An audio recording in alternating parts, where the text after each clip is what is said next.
step sideways, but to something. Well, I've better. been headhunted by a couple of my competitors that found out when I was out in the field already. Ooh, so that's nice at least. So I've had That's good. I've had some interviews. Yeah, already gone on interviews.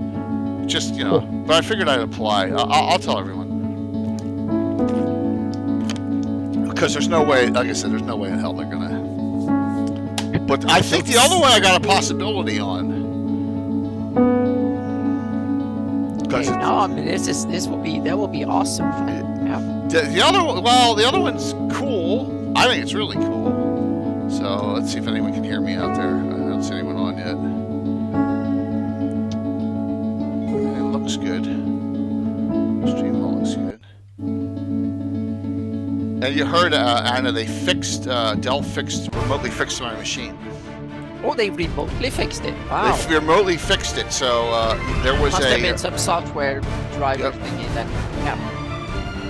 I wasn't aware that you were having problems with your box. I had a huge, my downstairs machine, not this one up here. Oh. I had a huge issue with last Thursday night stream. It was my upload was like 2.5 megabits. I'm like, what? Ooh. It's not what it was yet. So apparently somehow the killer Ethernet driver got bjorked between upgrading from Windows 10 to 11. And it wouldn't fix itself, so it had to be manually done. So now it's actually. I didn't make the upgrade. I'm still on 10. Yeah. I wasn't interested in making the upgrade. My main machine is on 11 and my laptop is 11, but my side machines are Windows 10. They're not compatible with Windows 11. So, but it worked well for me so far. So yeah. So why it would start doing it there now? He said, well, it could have been any other. It could have been any of the Windows updates could have done something to it, So I was like, okay, well, it works. It works. It's faster actually a little bit now than it was before because it's all cleaned up. So yeah, it happens. Get one announcement out here.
Fired grog now, Yeah. like you guys. So yeah. Lando, that's cool. You're gonna be Good to virtue. see you, Lando. Hey, Lando, thanks for participating in my game the other day. Now that I can attach Lando to your name, actually, I know who you are. I never really knew that that's what you went by before. And that's awesome, Justinius. I'll make sure that we have something. I have 3 games prepared right now that are ready to go for GaryCon. Make Nice. sure a couple things off the beaten trail, though, for you and the boys that we can run over at the chalet. It's gonna be a lot of fun, man. I'm running 4 adventures, but one is 3 full sessions. Oh, so you just had to outdo me by 1, right? What's that? Just kidding. I said you had to outdo me by 1, right? No, I'm at Founders and Legends. I'm running. Oh, you're doing the whole thing, so you're doing Founders and Legends as well? Yeah, 9 days. I'm gonna be there. Oh my gosh! Wow. Okay. So I got. I don't have that much vacation. There's no way I could have done that. Well, I have unlimited vacation now, right now. So. I realize that. Hopefully you don't have it all the way up until. No, I don't think so. I think something will break within the next 3 to 4 weeks. Actually, a lot of stuff going on. Yeah. What's up, Caesar? Caesar, did you get already get what I sent you? They are worse. You may have gotten it already. I just want to make sure it may have come today because it sent out Monday. I think it was a 2-day point. We've not come to praise Caesar, but to praise him. So Founders and Legends, I'm running Forgotten Temple Tharizdun 3 straight days from beginning to end. Woo! Woo! Gonna be a lot of friggin' throwdowns out in front of that place. Yeah, Luke asked me to run a classic adventure over the entirety of Founders, so that's what we came up with. Okay, well that's awesome. Well, you know me, I can't be doing that. No, I understand that. All around. You notice I flipped it around though because he's Caesar's a friend of ours, so I couldn't bury Caesar. I had to praise him. Yeah, Chris. Bringing creatures hallowed and profane. Chris lives in that northeast upper corner of PA. Oh, right on, right on. Yeah. Oh my gosh, Justinius, are you guys also doing the whole Founders and Legends as well as Gary Con? A lot of people that are. I wouldn't be surprised. Yeah. Thanks, Patrick.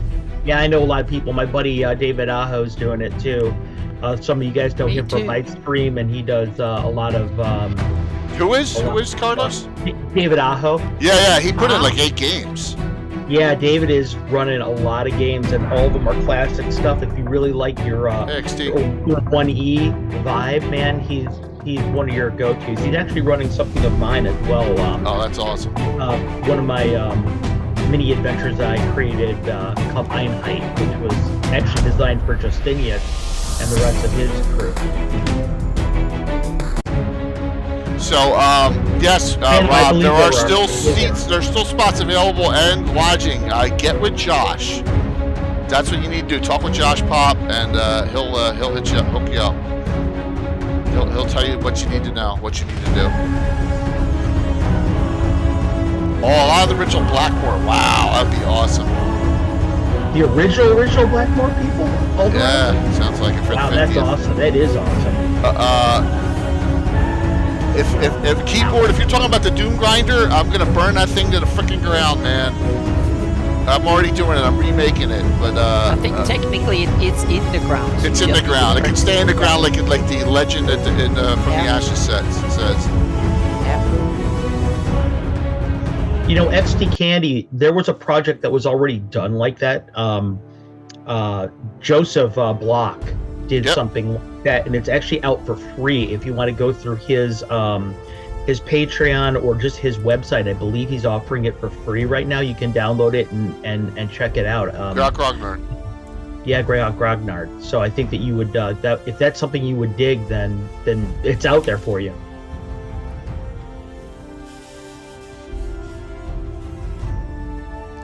Tonight. That's wrong. I didn't update that page, so forget that. That's like 3 weeks old. Are you trolling me here, Jay? All right, so I forgot something. I've been really busy. Oh my gosh, that is. You're welcome, XT Candy. Yes. Good evening, everyone. I made it. So hope everyone's doing well. I'm J.K. Lorgazumba. With me is always great Anna Meyer. Mike is off this week because Mike is away for work. But we have Carlos Lising, the legend, here tonight with a topic he chose, which is going to be really cool because I'm going to sit back and just listen here. Because Carlos, all I did was put Castle's books. There's no Fortifications books for Greyhawk. You know what I mean? It's all. No, it's one of the reasons why I chose this topic. Yeah, that's really cool. Oh, hey, what's up? I'm Malq. So good to see everyone tonight. So a couple pre-announcements. So we were talking about this pre-chat. So I have, everyone knows I after 29 years, I'm out of a job. My company eliminated my position along with the 20 other people in the company. So, it's total BS, but it's life. I have applied to 2 gaming companies and with some pretty cool positions. So, can you guess? No one's ever going to guess what they are. So, No, we can't guess. yes. So, yeah, use you as a reference. Okay. Well, one of them I said I saw. I just was looking around. I was like, oh my gosh, this is a cool position, product development. And I was like, man, this company needs that. So it was WotC. So I applied for a position of Wizards of the Coast. Now there's no way. I guarantee you they don't ever even call me back or contact me, right? But I went in with a cover letter and everything. Saying that I was the perfect person to reimagine things or whatever. The second one is a development position as well for projects and for events, and that is at Catalyst Games. Cool. Yes, and what's my second favorite game? BattleTech.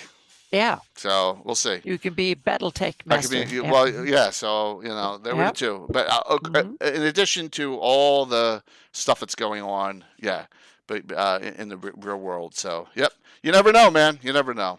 Right. So I made some suggestions to them in my cover letter on, you don't have any social media, you have no live stream outlet, and that's where I would fit into. So we'll see. So good to see everyone. So Carlos, how'd you come up with this great topic? Yeah. Exactly. How? For a couple reasons. The first reason is because a lot of you guys know that I am playing right now in Alan Growe's personal Greyhawk game every 2 weeks. And I'm playing a Paladin of Daeurn. And Daeurn's portfolio is of fortifications. So I had been doing a lot of study on fortifications and a lot of research on Greyhawk's different fortresses and keeps and castles. So that is a particular interest of mine right now.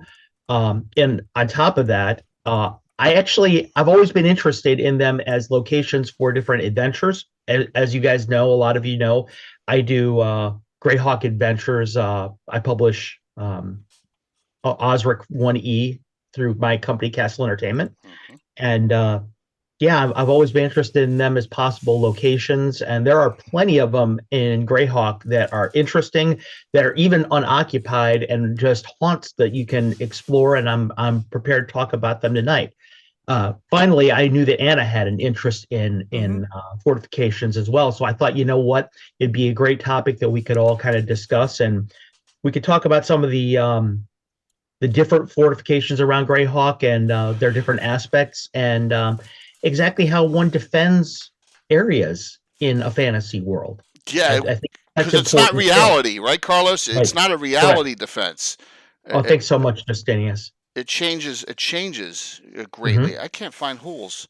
I show hard in the holes all the time. I've turned into Casey. All right, so for the giveaway tonight, we're going to do a classic D&D reprint. You unplugged yourself. You unplugged yourself, Jay. Yeah, he can't hear us. You unplugged yourself. Jay unplugged himself.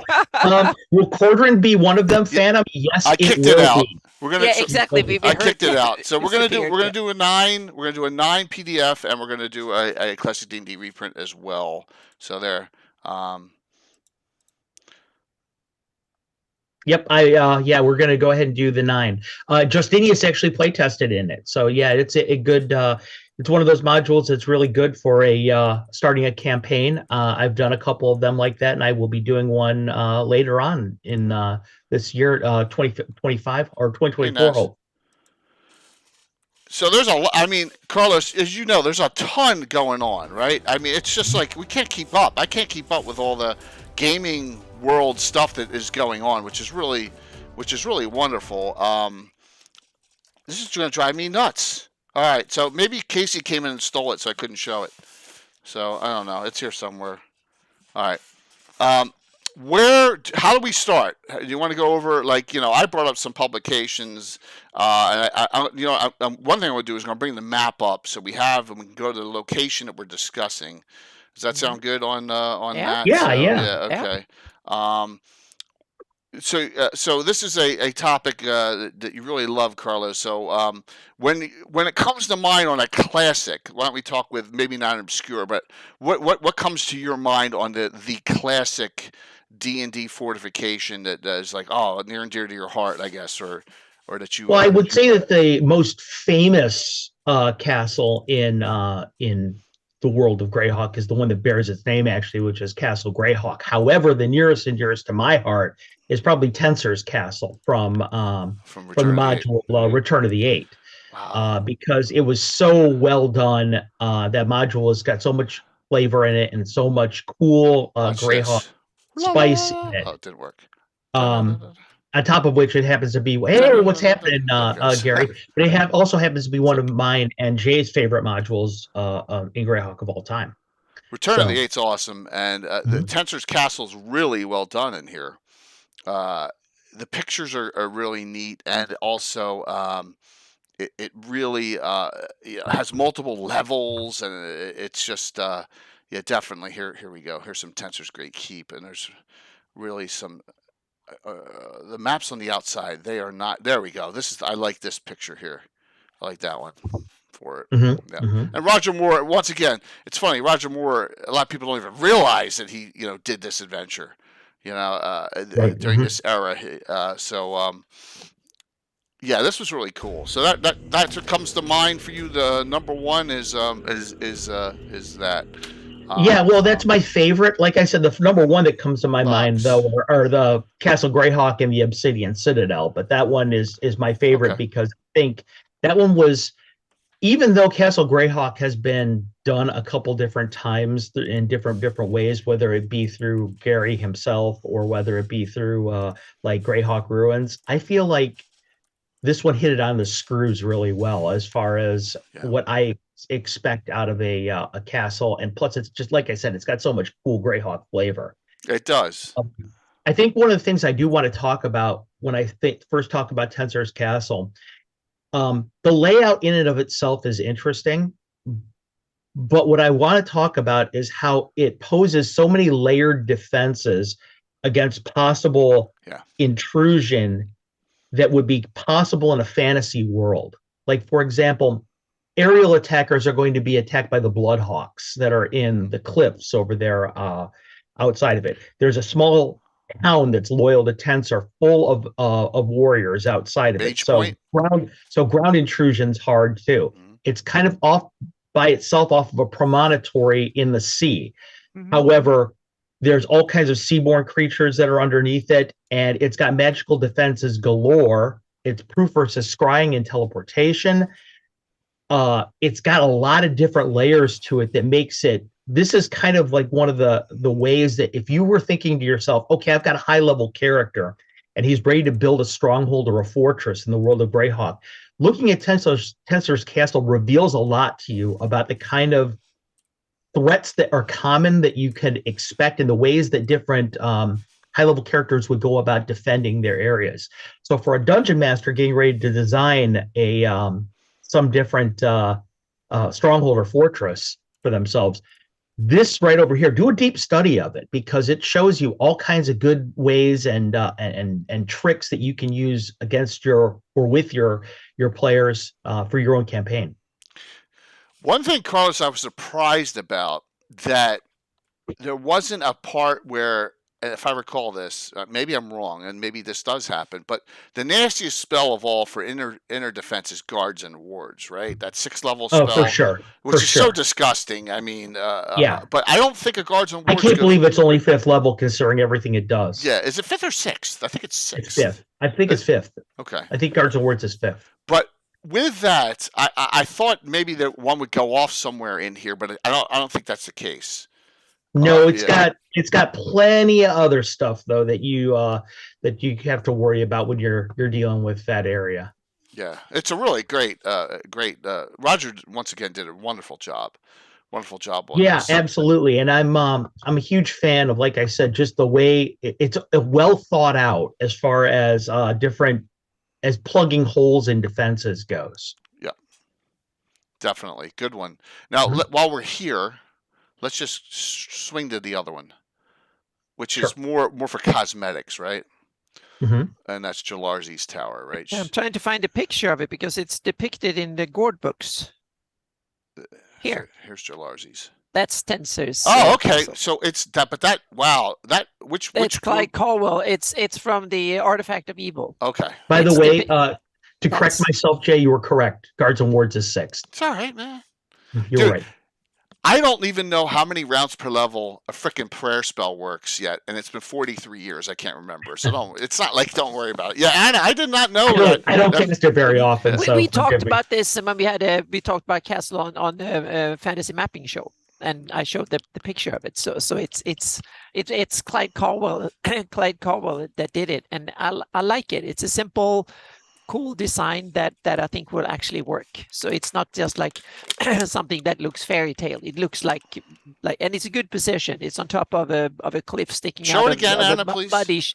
muddy shoreline. So yeah, it's Hey, hang on a David. second here. Here we go. It's on page 212 of Artifact of Evil. So Okay, Mhm. cool. there it goes. Yeah, All right, but I awesome. think it's Clyde Caldwell Very that cool. made it. Yeah. So it's and it can. I think it's a really good illustration of a castle. What it sort of reminds me of, Anna, is the way that the Keep on the Borderlands is set up. If you look at it from the relief perspective on the map, it's actually kind of on a rise like that, and so it prevents intrusion from Like this. a large ground force like that. And as a matter of fact, I took inspiration from the Keep on the Borderlands when I was designing the module for the 9. The facility there is called Bulwark, and it is built similarly on a rise, just like the picture that you showed. And because I wanted to make sure that it was kind of semi-impregnable to a ground invasion. I love Bulwark. One of Oh, my. thanks so much. Yeah, I love that name.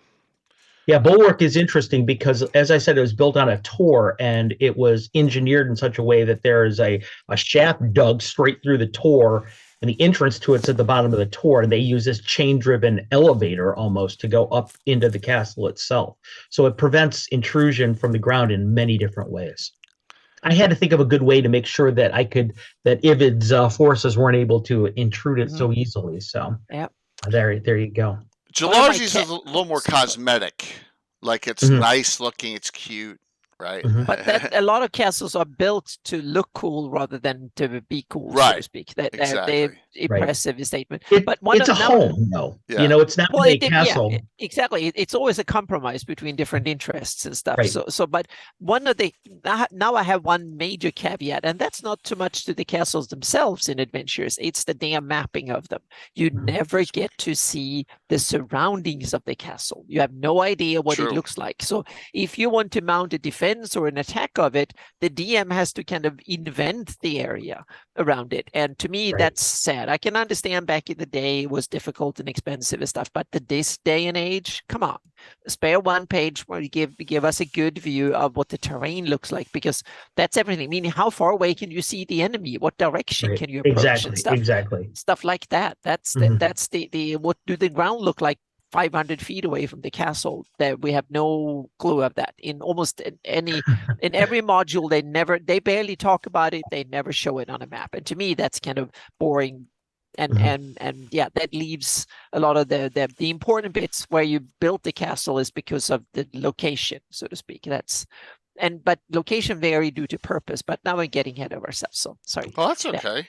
When do we not bounce all over the place during one of these discussions? You know, seriously. You know, we're always all over the place on these. All right, so the giveaways once again. One D&D reprint. I'm just gonna pull the pile. I mean, this pile literally is bigger than I am now. One of these, and then the second one, and your choice, whichever one, whoever wins first, a PDF of the 9, Carlos's Great Adventure, which Thanks, guys. The adventure you ran for Virtual GrowdCon was a sequel to it, correct? It was, yeah, it was kind of a takeoff of using this scenario for the nine. What I did is the nine is an introductory module. What it is sets up an area, gives you guys some idea of what's in it, and it gives a base adventure for you.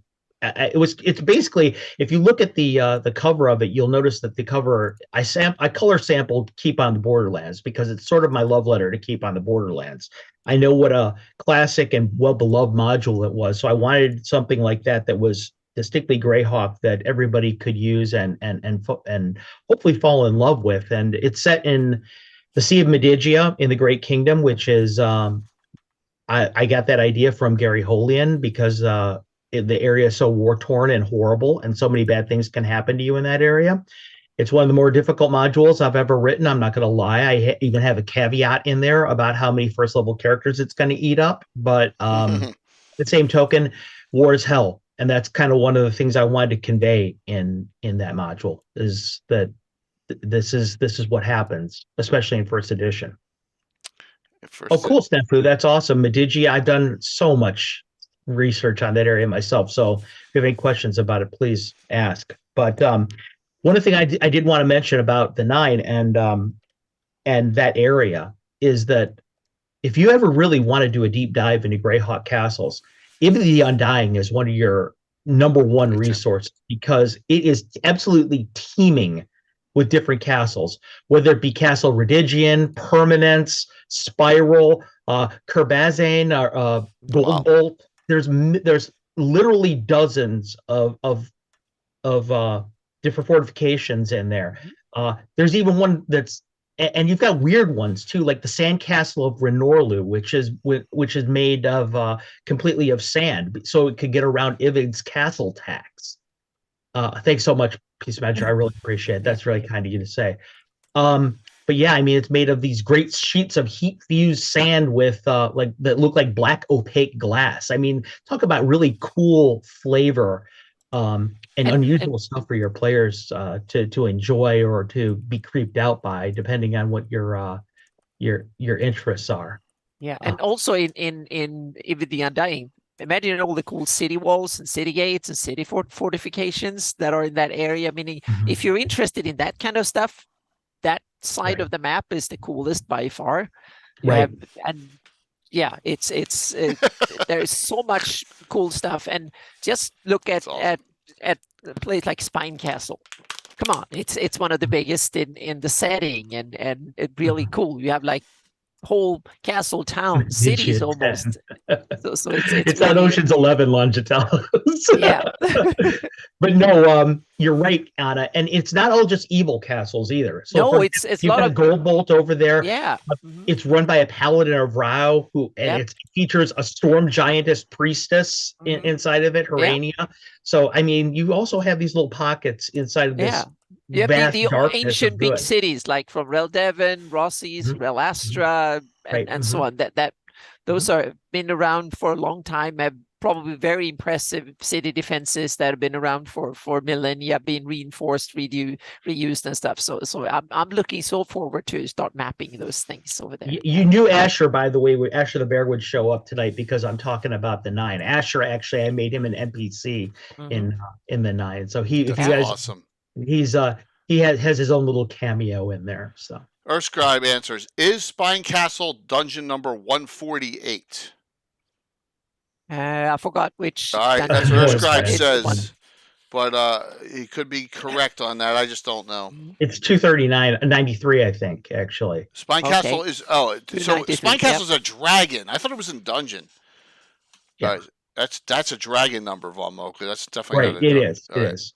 But Asher is described as a bear of a man. Yes, Snafu. It's a little tongue in cheek there, but hey Tim, what's going on? But anyway, going back to the Carl Sargent era. I know a lot of people maybe even some of you guys out there viewers aren't that interested in the Sargent era. But with that being said, the Marklands and I Use the Evil, as well as Even the Undying, all of them really show you great looks at fortifications. Inferiority, everything from Castle Enestra to Crying Spear Keep. Yeah, to they talk about them. They don't show any details, but they talk about them. Exactly.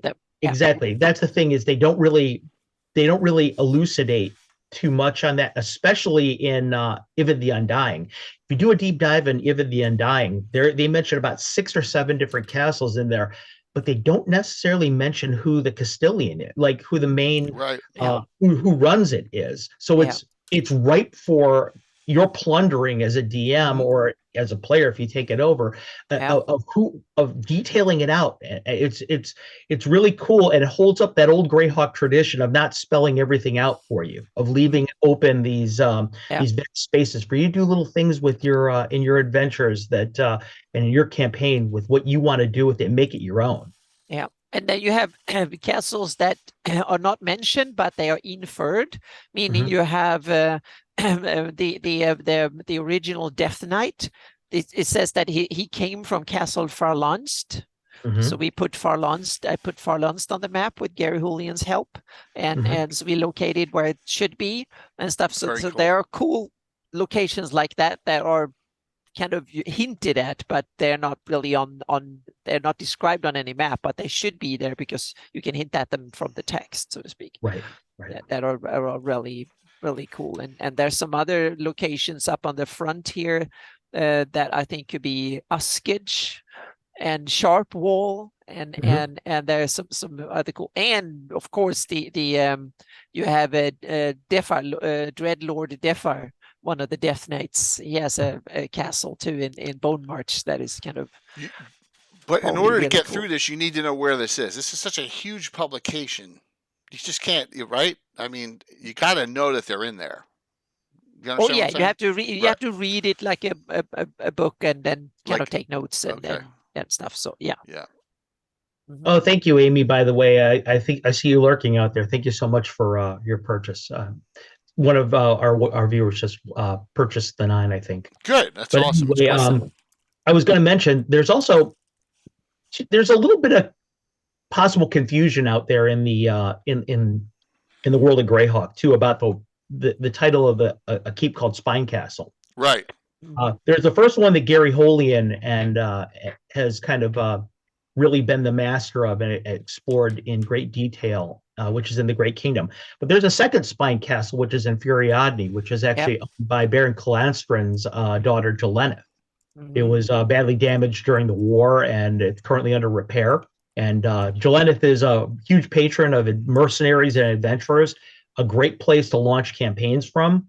Spine Castle, meanwhile, east in the Great Kingdom, is absolutely nowhere where you want to be as far as an adventurer, because it's deadly as hell, and it's your typical Great Kingdom haunt that is demon haunted and has secrets galore that are all waiting to kill you. Excellent. Maybe, Logitellis, maybe. That'd be cool. Thank you so much, Amy. The Renette is so much fun too. I really enjoyed designing the main villain or the main antagonist in that one. So, who wants to go next? I'm going to sit back and enjoy this discussion. Jason Zerota and Les Reno have added significantly lower Spine Castle. That's true, Gary. Les did a lot of Virtual GrowCon. Did one for virtual, this year. That was awesome. So, yep. Yeah, I'm still waiting for the full on Gary Holy and Spine Castle treatment to be run at GaryCon and be a player in that someday. That would be that's one of my dream scenarios, to be in there. I'm going to talk a little bit. I know that we have Von MalQ out there in the audience right now, so I want to talk a little bit about some of the areas in Nyrond that are castles, and one of them specifically that's interesting is Relmord, because depending on where you are in the history of Greyhawk, Relmord is a very, very different place, right?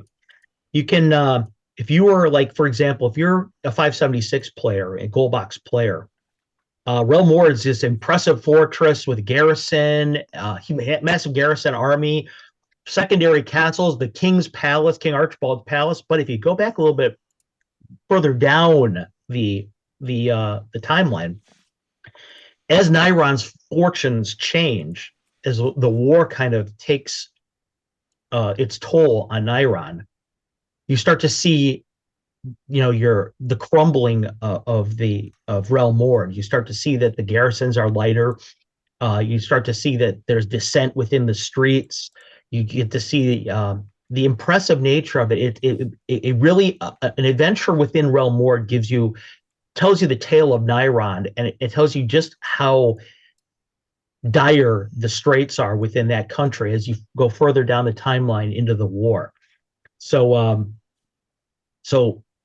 Realm Mord is fascinating, and also your player characters are going to want to go to Realm Mord if for no other reason than it's got all these great resources as far as the library of Some Realm of the Mord oldest lore is universe. still there because it hasn't Exactly, been wiped all out or this attacked great or anything. lore Yep. that you can plunder as far Yep. as a player character, especially if you're like a magic user character that wants to research Yep. spells I or think, yeah. history. Yeah. It's a must go. Yeah, Relmord and Reldevin are both cities that have been around for a long time in Erde, and they haven't been ruined like Rossi's lost a lot of its, that they're still around, so to speak. Hallstrand is kind of an upstart. Rel Astra is another one that has a lot of cool stuff from ancient lore and archives and whatnot. So those are if you want big city adventure in old cultural stuff and dig through archives and that, then these three cities, the Relmore, Relastra, and Reldevin, should be high on the list. To answer Logitellos' question, Realm Mord has not only the city castle, the city palace, but it also has secondary castles. I mean, this is a city that actually has secondary castles inside of it. Yeah. They're called fortlets in the books. They're actually referred to.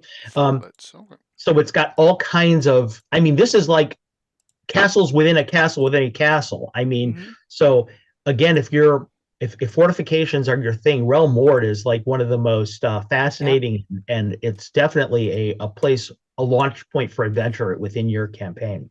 Yeah, I give it Dayrn stamp of approval.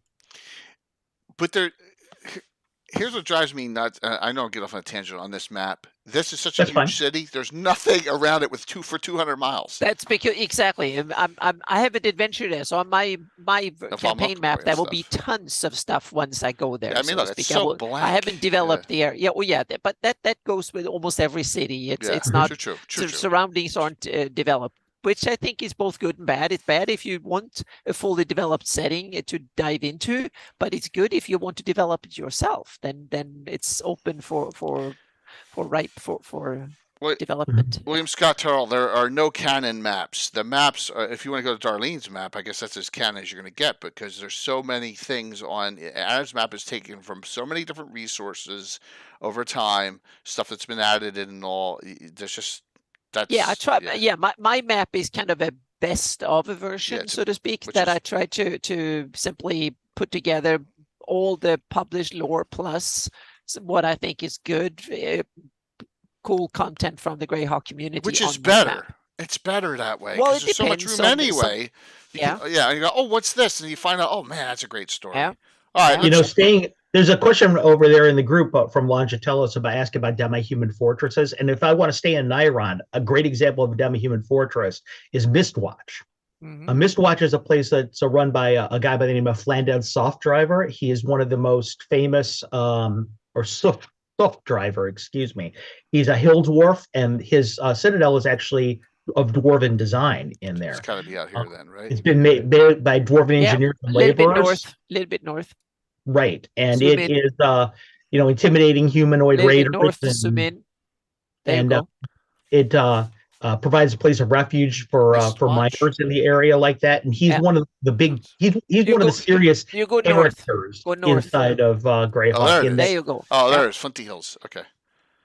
Yeah, he's a true character in that a DM can have a lot of fun playing him, because he's one of the kind of guys that doesn't mind rolling up his sleeves and getting in the trenches with his fellow laborers and stuff like that. So he's a very interesting character. There's one elven fortress in the mountains that's left over from those fortresses from long ago, right, Anna? Right? Along the Lort Mills and up, there's one elven fortress left, right? Kingdom? Well, actually, I could do you one better than that. Okay. Yeah, go. If you want to go to the Vespi right now, we have Delvin Brass as Well, far yeah. as Elven Yep. Fortresses Yeah. go.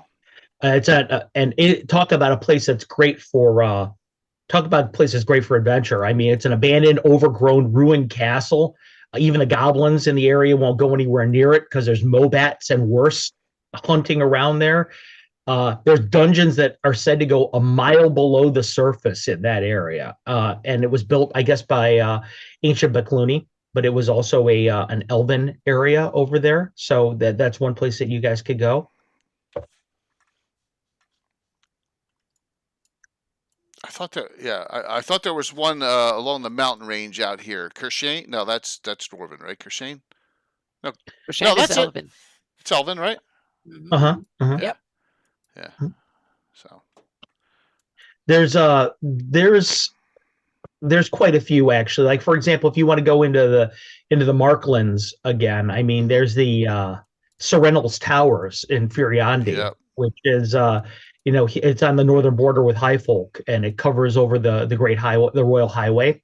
It's supposed to be a twin-towered castle with fine wood from the Vespi and glass steel windows and things like that. And the guy who runs it's a knight of the High Forest who is actually spying on Furiadne for Highfolk, and it's kind of it's not a super secret that he does it. It's kind of a chess game between everybody up there that they need his help because Furiandi is rebounding from the war. But if you want Nelvin Castle, a good example of that would be one that you could definitely use. I'm going to ask the dumb question of the year, Carlos. Is he Of blind course. in your game because of the moon bow?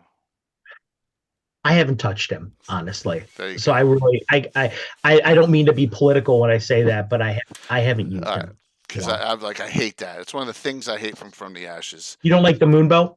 Why would they? The concept at all? It's Lord of the Rings. They're going to go now to Kafka's Isle now. I mean, okay, the northern one is just all of a sudden too Lord of the Rings. Plus, he's only 200 years old. Why is he getting summoned? There are no halfling castles nor gnomish keeps or anything like that, as far as I know. Why don't you tell us? Let me think about that. Not as far as I know. I mean, I guess you could I could postulate that Imric von Susvaren might have one, who is Drawmish's retainer. He's a gnome of great renown, and he's out in the Ulick states. I guess I could postulate that, but I don't have any canon evidence of that. So, all right, Anna, why don't you give us something you would like to discuss here next? I like to go back to the basics and definitions. So when we talk about fortification, I want to kind of stipulate a little bit the reason, what the purpose is with fortifications, and because they might, well, the obvious is like to keep the enemy out, but it's kind of more. But if you think of it, there is more to it than that, so to speak, and the first purpose of fortifications, whether they are city walls, you build a castle with enormous walls and stuff, meaning it's an enormous investment, takes time, costs a lot of money, and uses up a lot of resources and stuff. So, but the main first purpose with it is deterrence. It's to simply get the enemy to believe or realize that, oh, it's too much work and effort to even attack. So the best defense, it's the first line of defense for fortifications is deterrence, is to appear or de facto be so difficult to assault and attack that the enemy doesn't even bother doing it. That then you won the battle without even having to fight it. So that's kind of the purpose number one of having defenses fortifications. They need to be visible. They need to appear so damn strong that impregnable, so to speak. Whether they truly are or not is beside the point. That the enemy needs to think they are, so to speak. That's and everybody, and also on the own side need to think they are, because then they work as a psychological defense. You feel safe inside, so to speak. That's another good point. And second, if the attack happened, meaning the deterrence didn't work, the enemy actual attack. Then the second big purpose of fortifications is to even out the odds, to help the defenders, so the attackers have to be way more numerous and way stronger, so you can defend with a much smaller force that you could have out in the open or undefended, so to speak. So to boost the odds in favor of the defenders.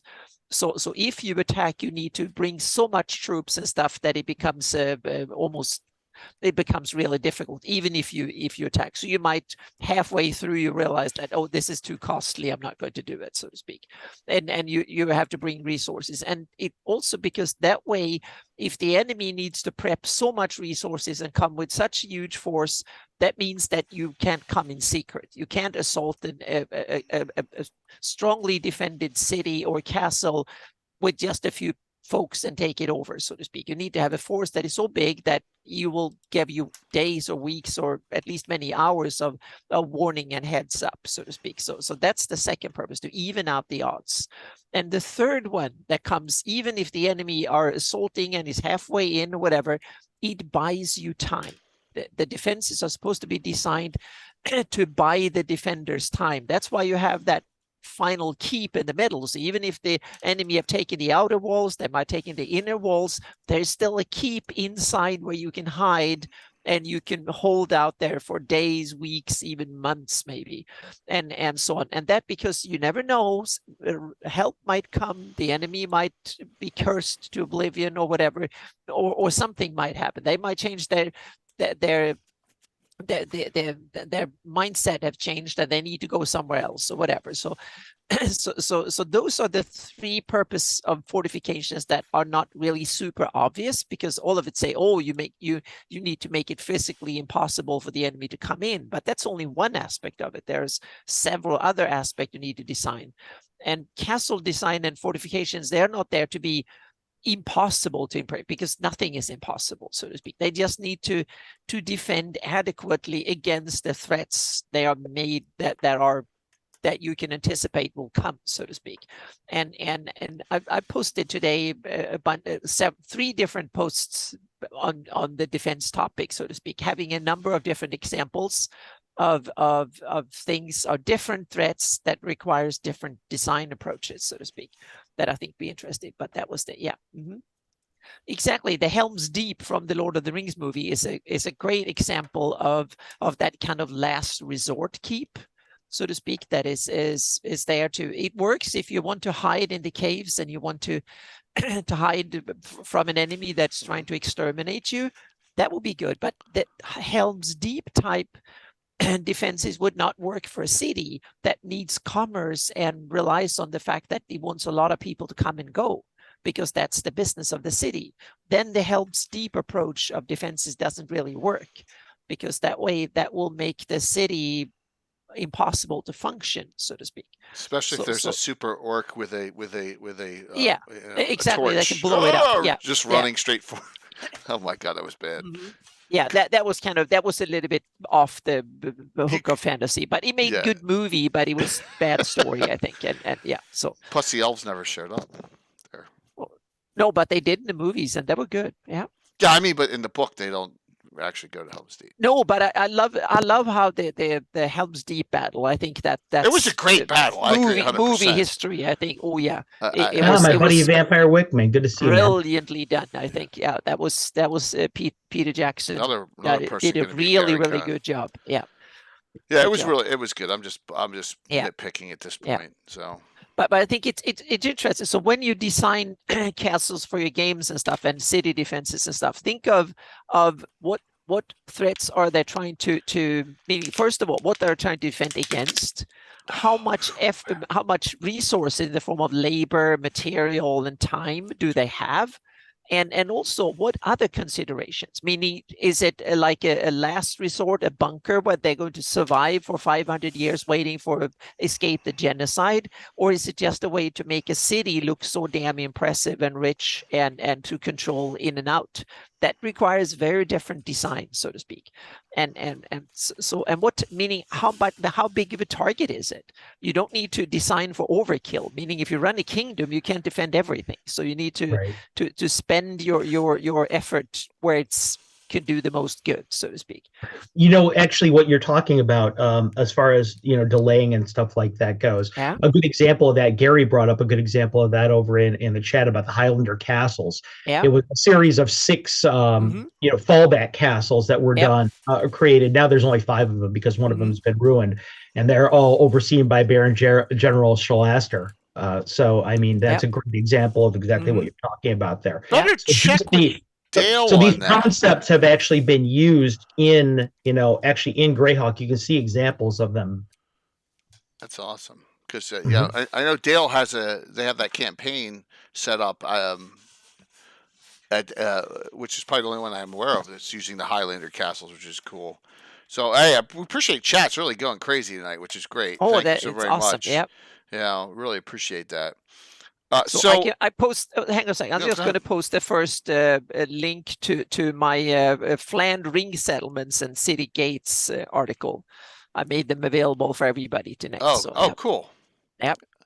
Antiquitous asked a question about if there's some that are used as prisons and things like that, and a lot of the great kingdom ones have been used as prisons. Are currently being used there by some of the evil rulers around Greyhawk. But there's one in particular I want to mention, which is Apoled, which is in Almor. It was formerly run by the Paladin Shrekend, and that one was actually it was razed to the ground. However, it wasn't very well investigated by the orcs and the humanoids that destroyed it. And there's actually a pocket full of good aligned prisoners that are underneath the thing that still dwell underneath there that can be a resource for player characters who can free. Mm-hmm. So it's in Almor. Is that Ivan the Undying? Oh yeah, it's Ivan the Undying. Yep. Yeah, cool. Mm-hmm.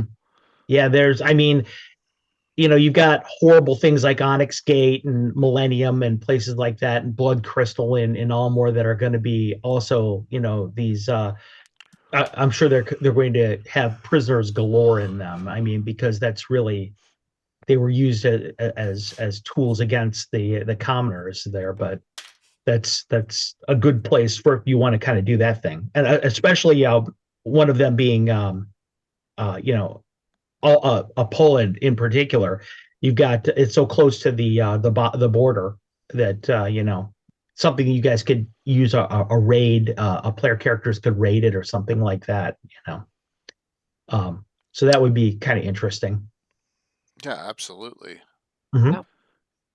That's one of the most intriguing things I've heard in a long time is that they're still underneath as there's ex-prisoners. Yeah, man. When I started doing my deep dive into castles and fortifications, as far as again, this is just me wanting to add flavor to my player character. Maybe a year ago for Daeron, I realized that so many of these places would make great adventure hooks, and that is absolutely one of them. Yeah, I mentioned Mistwatch already, Antiquitous, earlier, but the other one that I really think is a great idea for I may use this one myself in the future, but one of the ones I thought was a really cool possibility for is the Bronze Blood Haunt in Furiandi, which you got this bastion of good in terms of Furiandi, and yet in its south area, you got this ruined castle covered in unnatural mist. And there's these ruins of this castle that still radiate magic and evil, and no one's ever claimed to fully explored the place. I mean, talk about just a great possible locale. I mean, it's described as having many basements and dungeons beneath it. Great possibility for adventure. And that is, I'm assuming, in Marklands. It is a Marklands thing, yeah. There it is. It's in Willip. There it is. Yeah, Marklands has a lot of them, but they're not as well described as the ones that are in Ivid the Undying. You get a general overview of them, like Moat Shield, for example. Moat Shield is being described as being a castle home that's partially moated. It's got like a 5-foot deep moat because it's being filled by a decanter of endless water that's owned by that its owner owns, and he loans it out to people to fill up their moats. but that's all that's being said about it. So again, it's a perfect, it's vibrant, fertile ground for being expanded by players and for DMs. And remember, also got to remember all these places that we're describing that actually are being held. They all have house retinues. They all have major NPCs that are inside of them. They're not just these dry locales. So when you're designing them as a player, as a DM, I mean, your player characters could get lost almost in a whole campaign inside of one of these things. So just interacting with the different NPCs in there, or getting information, or learning rumors, or things like that. So, oh, that's cool, Angitelos. I guess maybe I won't do anything with it then. That sounds like a better idea than I might have had. But yeah, I thought there's plenty of these areas like that in various places of the Flyness, whether it be the Bandit Kingdoms, which has 1 million of them, the near and dear to Anna's heart. You have the areas in the Hornlands. You have a couple castles that have been taken that were formerly Shieldlander castles. Again, you've got prisoners inside of them. Another good example of that. We talked a little bit about for prisoners. Law's Forge is a good example of a fortification shield that has been overrun, and it's got dwarven and gnomish prisoners that are being forced to turn out weaponry for IUs, high quality weaponry. Player characters that could liberate that place over there would not only gain a huge resource for themselves, they'd get the favor of Furiadni, the enmity of IUs. What a great place for you to form and found an adventure. Tim, gnomish prisoners are the best. You got something wrong with you. Something wrong. There's a lot of gnome hate. There's a lot of gnome hate out there. You know that? Yeah. I like Can't hate gnomes. They're too cute for that. Yeah, here's a cool book that was often overlooked, so to speak. This is 3rd edition. It came out, I think, early 3rd edition too. It's not 3.5. It's early 3rd edition. And it's really cool because it takes a lot of building your stuff, so to speak. And there's been many a book of it, but one of the cool thing is it has a lot of these magical stuff, meaning how do you make a castle or city walls and stuff stronger against things like pass wall spells and stone to mud and stuff like that. So you have, and to me, I think, of course, that would be spells and stuff. A lot of the classic D&D spells are so individualized because they're supposed to be used in these small pitch battles that are the norm in D&D. D&D doesn't, and it's interesting because D&D used to come from war games that was big armies and stuff like that, and then they kind of lost that, and D&D became these little pitch things that happens within a room and stuff. But when you assault a castle, all of a sudden the bigger picture becomes interesting, and that's something that D&D has been inherently bad at through its editions. So it's kind of cool that you have this, and a little bit, you go into a little bit of that dimension, so to speak, and that's an aspect I'm missing. Meaning, if you want to assault a castle, or you want to defend the walls against hundreds of attackers coming and stuff, the normal D&D rules doesn't really cut it. You need to either house rule your own version, use some sort of skirmish things, or something that goes with it. But there are many attempts, good or bad, or so pick your choice, or make your house rules, because I think you use various minion rules, you can use skirmish games. If you're a Castles and Crusades person and you really want baked in rules for skirmishing too, Joe Block for Adventures Dark and Deep has his own thing going on. I know that Joe is not even fond of his own rules for that, he says, but that is another option. Yeah, there's several. I made what I call surrounding battles. I just use a CR on monsters, and you can run hundreds of enemies and stuff. They're different. Sly Flourish, he had some awesome in his videos or podcasts a couple of months ago. So look back in his archive. He talked about different ways of running large groups of monsters and stuff. A5E Level Up has rules for variants of the minion rules. And so there have been there are different ideas and ways to do it. So yeah, that's another book, Castle Guide, that is, I think, is awesome when it comes to this. That has a lot of cool stuff. Yeah, that it does. Especially, I really like what you said also about having magic items and spells that are Well, distinctly we kind geared of have towards to. the defense of a module. Yeah, because Samwise says the obvious, meaning castles worked in early medieval days, from ancient times to medieval times, because they worked in the real world, because there was no real magic and there were no dragons and stuff attacking them. So that's why they worked, and up until the Canon Age came and made them obsolete, because the weapon technology made them obsolete. But in a fantasy world, if you have fancy, cool super spells and monsters that can attack from the air or dig through ground like chew it like it was mud, that will make castles on face value, will make them obsolete long before. So I think you need to adapt castles a little bit in order to survive. But that's what I try to do in my designs and articles and stuff, to kind of beef them up a little bit and adapt them to a fantasy world. Plus, you have to say magic doesn't always favor the attacker. The defenders can have magic too. So that kind of evens it out. And that's part of why I brought up the whole a lot of the castles that are in even the Undying, is because so many of them are unique, and they actually explicitly discuss some of the defenses that they have that are a little bit unusual, that maybe will deter player characters from going after them.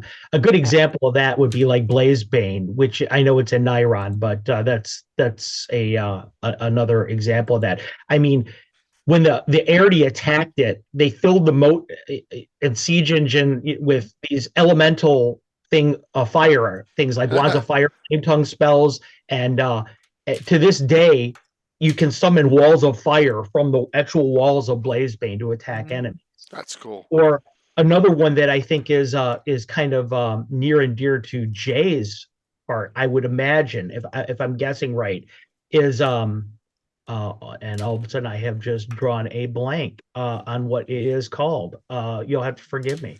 Where is it? Well, oh, it's the Smokewall Castle. Excuse me. Yeah. Hornlands with Shenvel Valinor. It can be commanded to the walls can throw out smoking acid without harming its own stone at it. I mean, talk about a deterrent for PCs that want to sneak in or attack the place like that. And if the free reavers themselves aren't bad enough, it's one of my favorites. The problem is that makes everybody blind, the defenders or the attackers. Yeah. Right. But it's interesting, because that's the kind of defense you use in modern times. Smoke is kind of used in modern, exactly. so it's a viable form of defense. It's to obscure yourself a little bit. At least they give you time to hide and flee, so to speak. That it kind of look cool. But I invented dragon chains as a way of deterring against dragons, because what you need to be able, meaning the dragon's two main attacks against the castle will be to use its breath weapon and to snatch defenders from the battlement, so to speak. Those will be the two obvious attacks, because meaning a castle or a keep can be so sturdy that a dragon would have a hard time physically destroying it. I don't think dragons are if it's built sturdy or especially cut out from the stone, the rock itself and stuff, that will be really hard, and it will require a lot of time and effort for a dragon to kind of physically start destroying the stone. But it can snatch attackers and kill things, and even blow through holes and arrow slits and stuff and kill people inside. So what you need is to make sure that you keep the dragon 60 to 80 or 100 feet away, and make it hard for it to come in and snatch. And that's why I invented the dragon chains, a way of, and a lot of people pointing out and have commented, pointing out to me, I said, well, those are weak. You just get to the point and get to the base and kind of unset them and destroy them. Yeah, but that is by design, because if you force the dragon to concentrate its energy or effort on the chains, that means that you get a dragon that attacks something else within sights and spell casting and arrow distance from you. That's by design, so to speak. So, and they're also fairly easy to, they're not super expensive, and they're fairly easy to repair, which is also, and they also, the psychological thing, we have something that might help against the dragon. So it's by no means perfect, but it's better than nothing, and it's something that and it looks cool too. So it's kind of makes the castle look ominous to have chains with barbs and hooks and stuff on them. So yeah. I think dragons are smart, and they don't want to be dive bombing into 50 archers, right? No. No, exactly. Only if they can come and they are like birds of prey. They will only attack when they do it by surprise, and they will not come out from up and down. They will come from low and up and come from nowhere and boom like this. But the fear aura and wing buffet is pretty intimidating against your typical archer. I mean, your normal castle is going to be maintained. All those men-at-arms aren't usually even first level. Yeah, so that fear aura is going to scatter them. So, it's going to scatter them like you can't believe. Yep. And he will attack. It will be like most predators. It will come by surprise. It will and it will come when you don't expect it, so to speak. It will not come in. Either it will show itself from a distance, but when it attacks, I assume it will pop from low and pop in and will not give you much chance to attack it until it's up on you, so to speak. And it will not stay and fight. That will be ridiculous. And that's the main purpose of the dragon chains, is to force the dragon to stay there and get tangled up in stuff so you can actually meaningfully attack it within range, so to speak. No, I don't think there is. William Scott Turrell just asked a question about siege value. Structural damage is usually structural elementals. There's a lot of monsters that do, like earth elementals and golems and things like that, where they actually mention. But I don't think they ever mentioned about that. Yeah. And a siege weapon is interesting in that sense, because that back in early designs, that was something. The siege weapon could be very effective against castles. The problem was that they were not as difficult to move as a castle, but they were really difficult to move about, so to speak. So if you built the castle up in the hills, it would take days and weeks to move that damn thing, which means that you could often go out and send for help, and an army could come and help you before they moved that damn siege machine up in place. In a fantasy world, you have living siege machine giants that can throw boulders and stuff, and that makes it more interesting. So they have options, but on the other hand, you have spells and you can attack them too. So again, it's not about being impregnable. It's about winning time and deter and even out the odds. And in that case, the fortifications can still does its purpose. That means that instead of having as many defenders as you have attackers, a few defenders, and you can have siege machines inside the castle too, or the city, meaning big cities like Greyhawk and others. I can imagine them having dozens or lots of siege engines too, so they can swing a whole bunch of fiery big stones or whatever it is against the enemy. Anna, because I don't think that's one thing that's ever mentioned in any of the books. No, because they missed that part. They want to a simple design, but I assume that if you're a big city or bigger castle or something, you will have it. And just imagine how many they've got lining around Realm Mord, for example. Oh, I can imagine they have a city like Greyhawk or Realm Mord will have 30 or 50 siege machines that will be recent. Plus the fact that you will have heavy crossbow arbalists that throw spears hundreds of feet, so you can snipe at powerful enemies with spears, and that you can hurl for hundreds of feet away. There are no siege weapons in Greyhawk because they know that Doom Grinder is going to go right through the city at some point. Oh, okay. Well, they didn't know that when they built the damn city. Yeah. I wanted to hear that. Oh. Yeah. But then you have the threat underground, because that was a real threat in castles in medieval times too. You had sappers, like engineers, who dug their way into it, and that's another real threat. Keep in mind, the last thing I wanted to say about the question about the siege point values is just this is kind of an aside. Don't forget too that if you remember correctly, Rob Kuntz's main character, Sir Robilar, actually ran. He chose green dragons as his mount for a very specific reason, and that's because he realized that the breath weapon, the gas breath weapon, would still leave behind treasure rather than consume it with a red dragon, like with fire or lightning from a blue. So, siege point value necessarily involved with dragons. Melted gold. Sometimes there's a reason why you might them. not want to do that.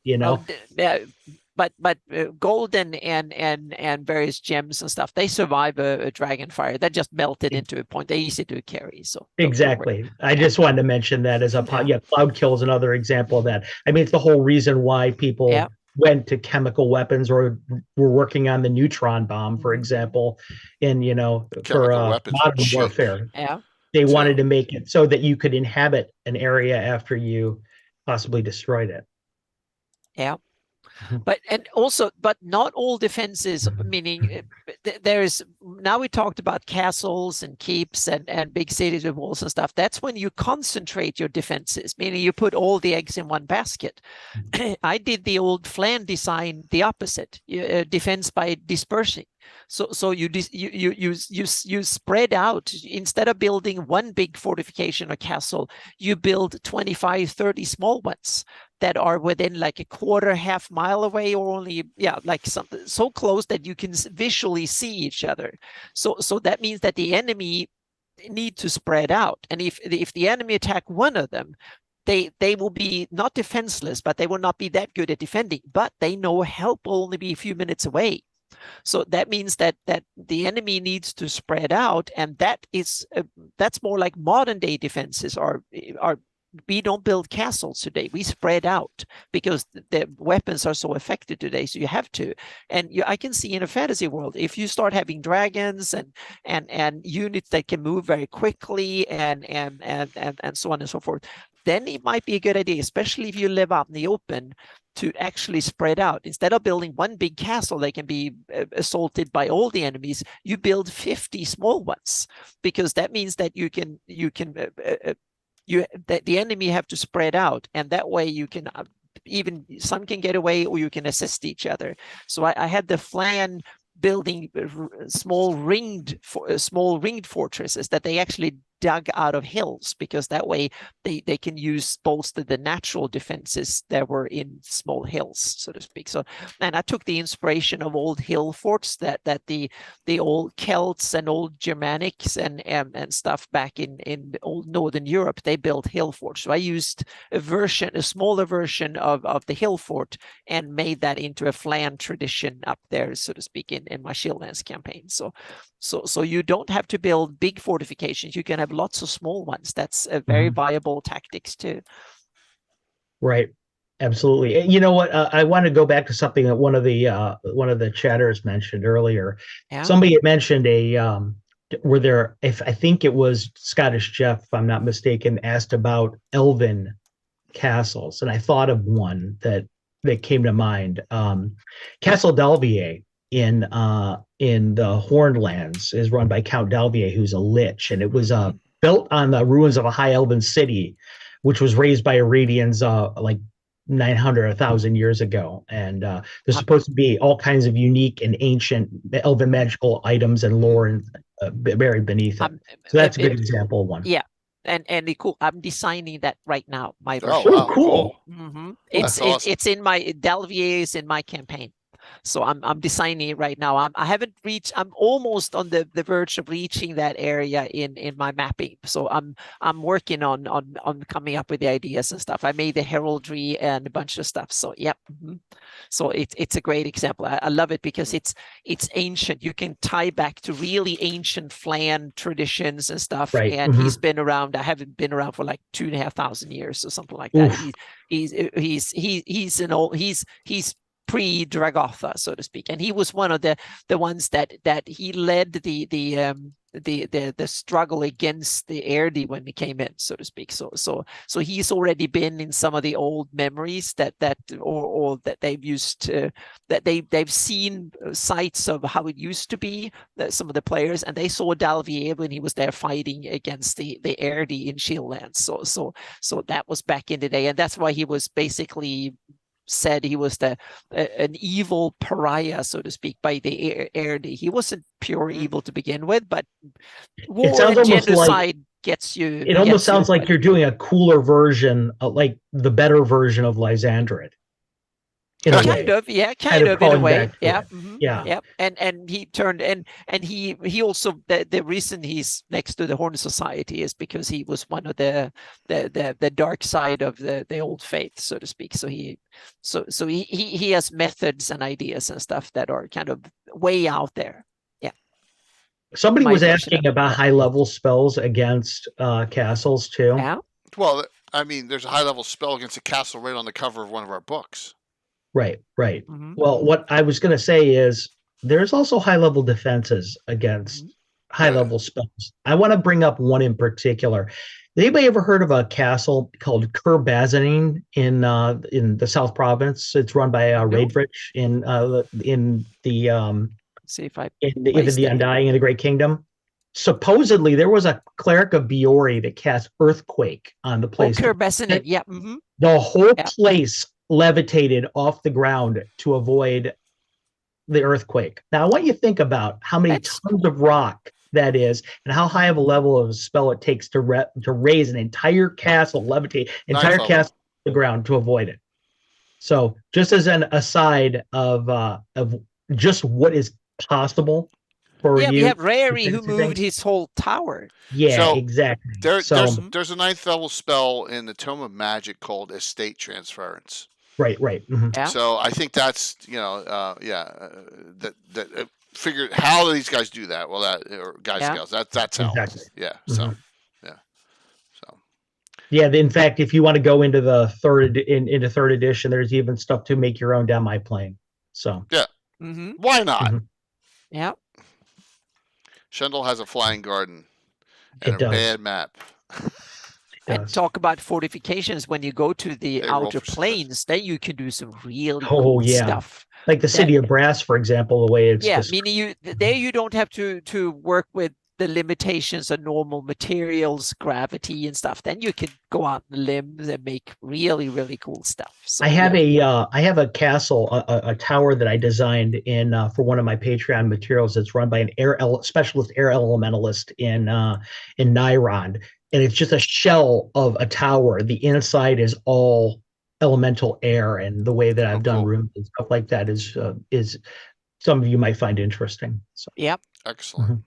So you can do that, like she said, you can do all kinds of cool you stuff can do with extraplanar and magical stuff. Fortresses. Yep. So let's ask this question: What's the most well-defended fortress in all of Greyhawk? Is it Iron Gate?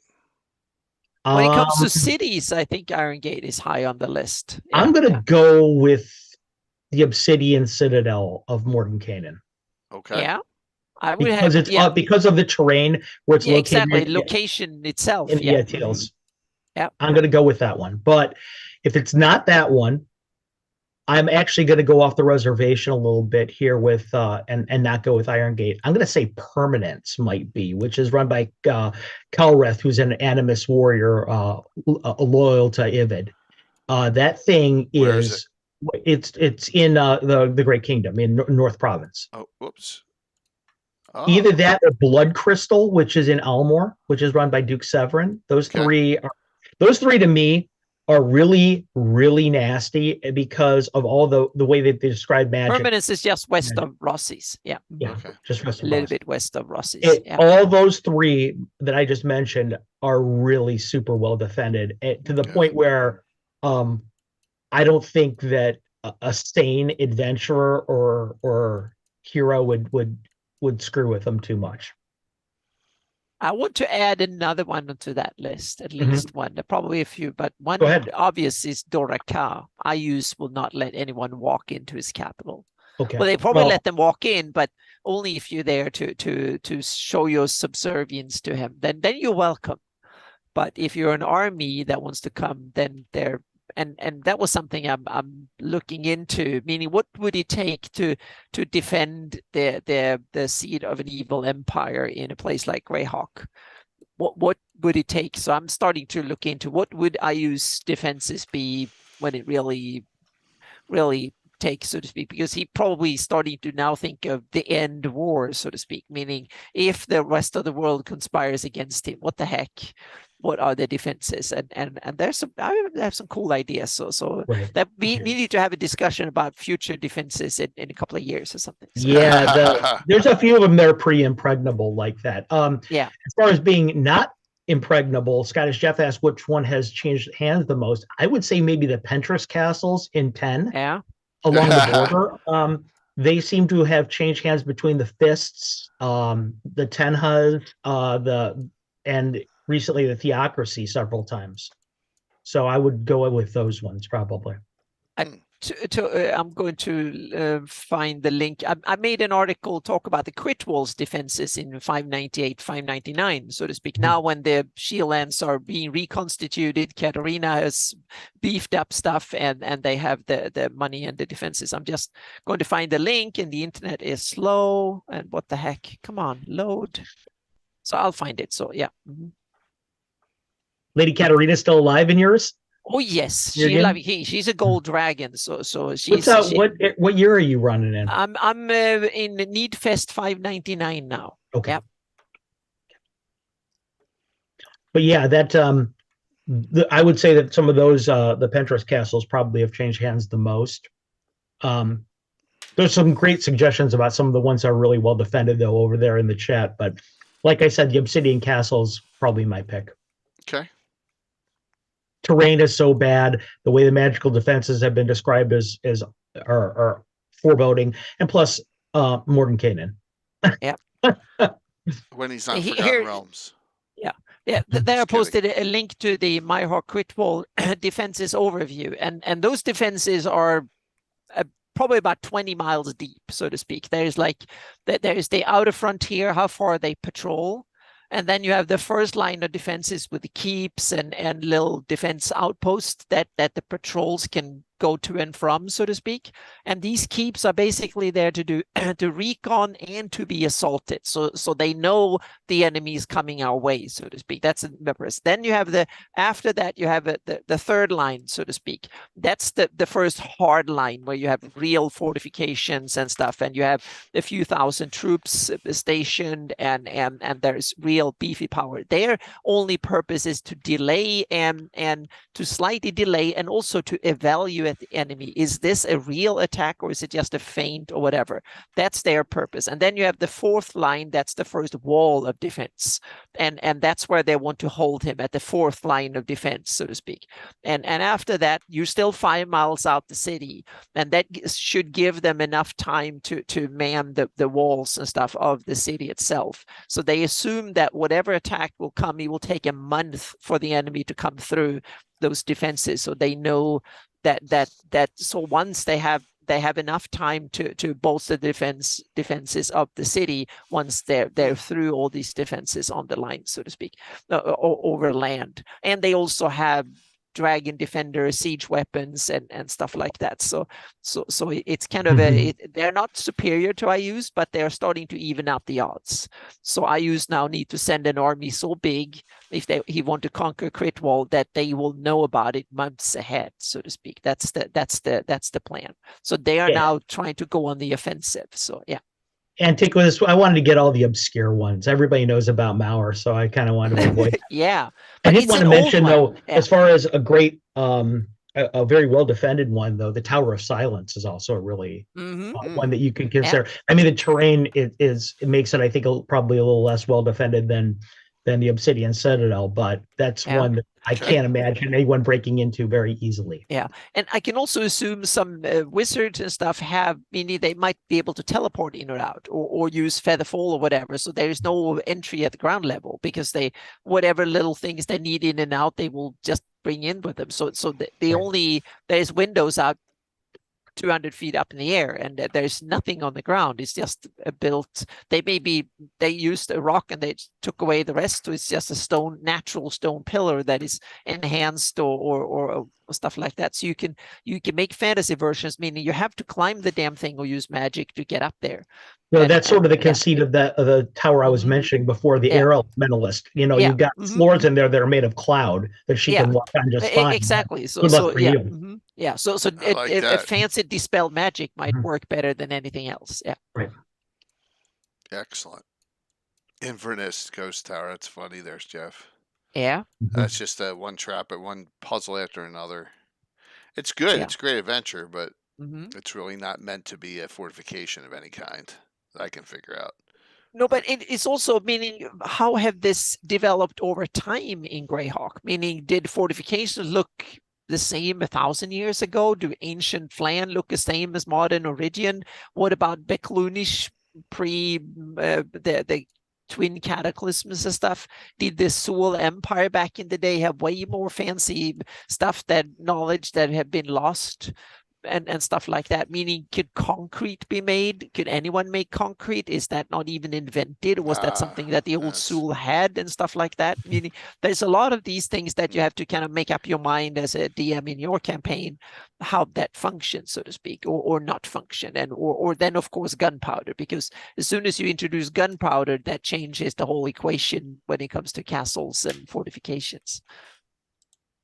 Oh, for even sure. more than dragons, I think, or umber hulks and stuff like that. Can they chew through stuff easy, or can you defend yourself against it? Or could anyone who can grab hold of a dozen or so of these digging creatures, they can dig their way through almost any defense? But on the other hand, an aerial tower might be the thing against that. Yeah. You mentioned the building construction. That place I mentioned before, Kir Bazane.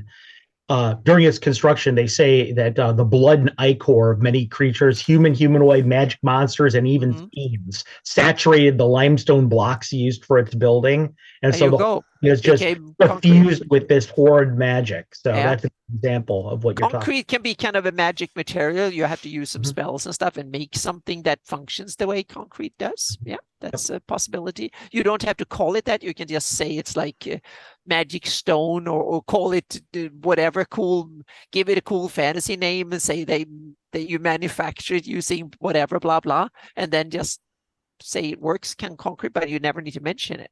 Yeah. Not Canadian. Somebody asked that earlier, and no, I don't know of any halfling fortifications of any type. Seems like they like villages more than they like fortifications.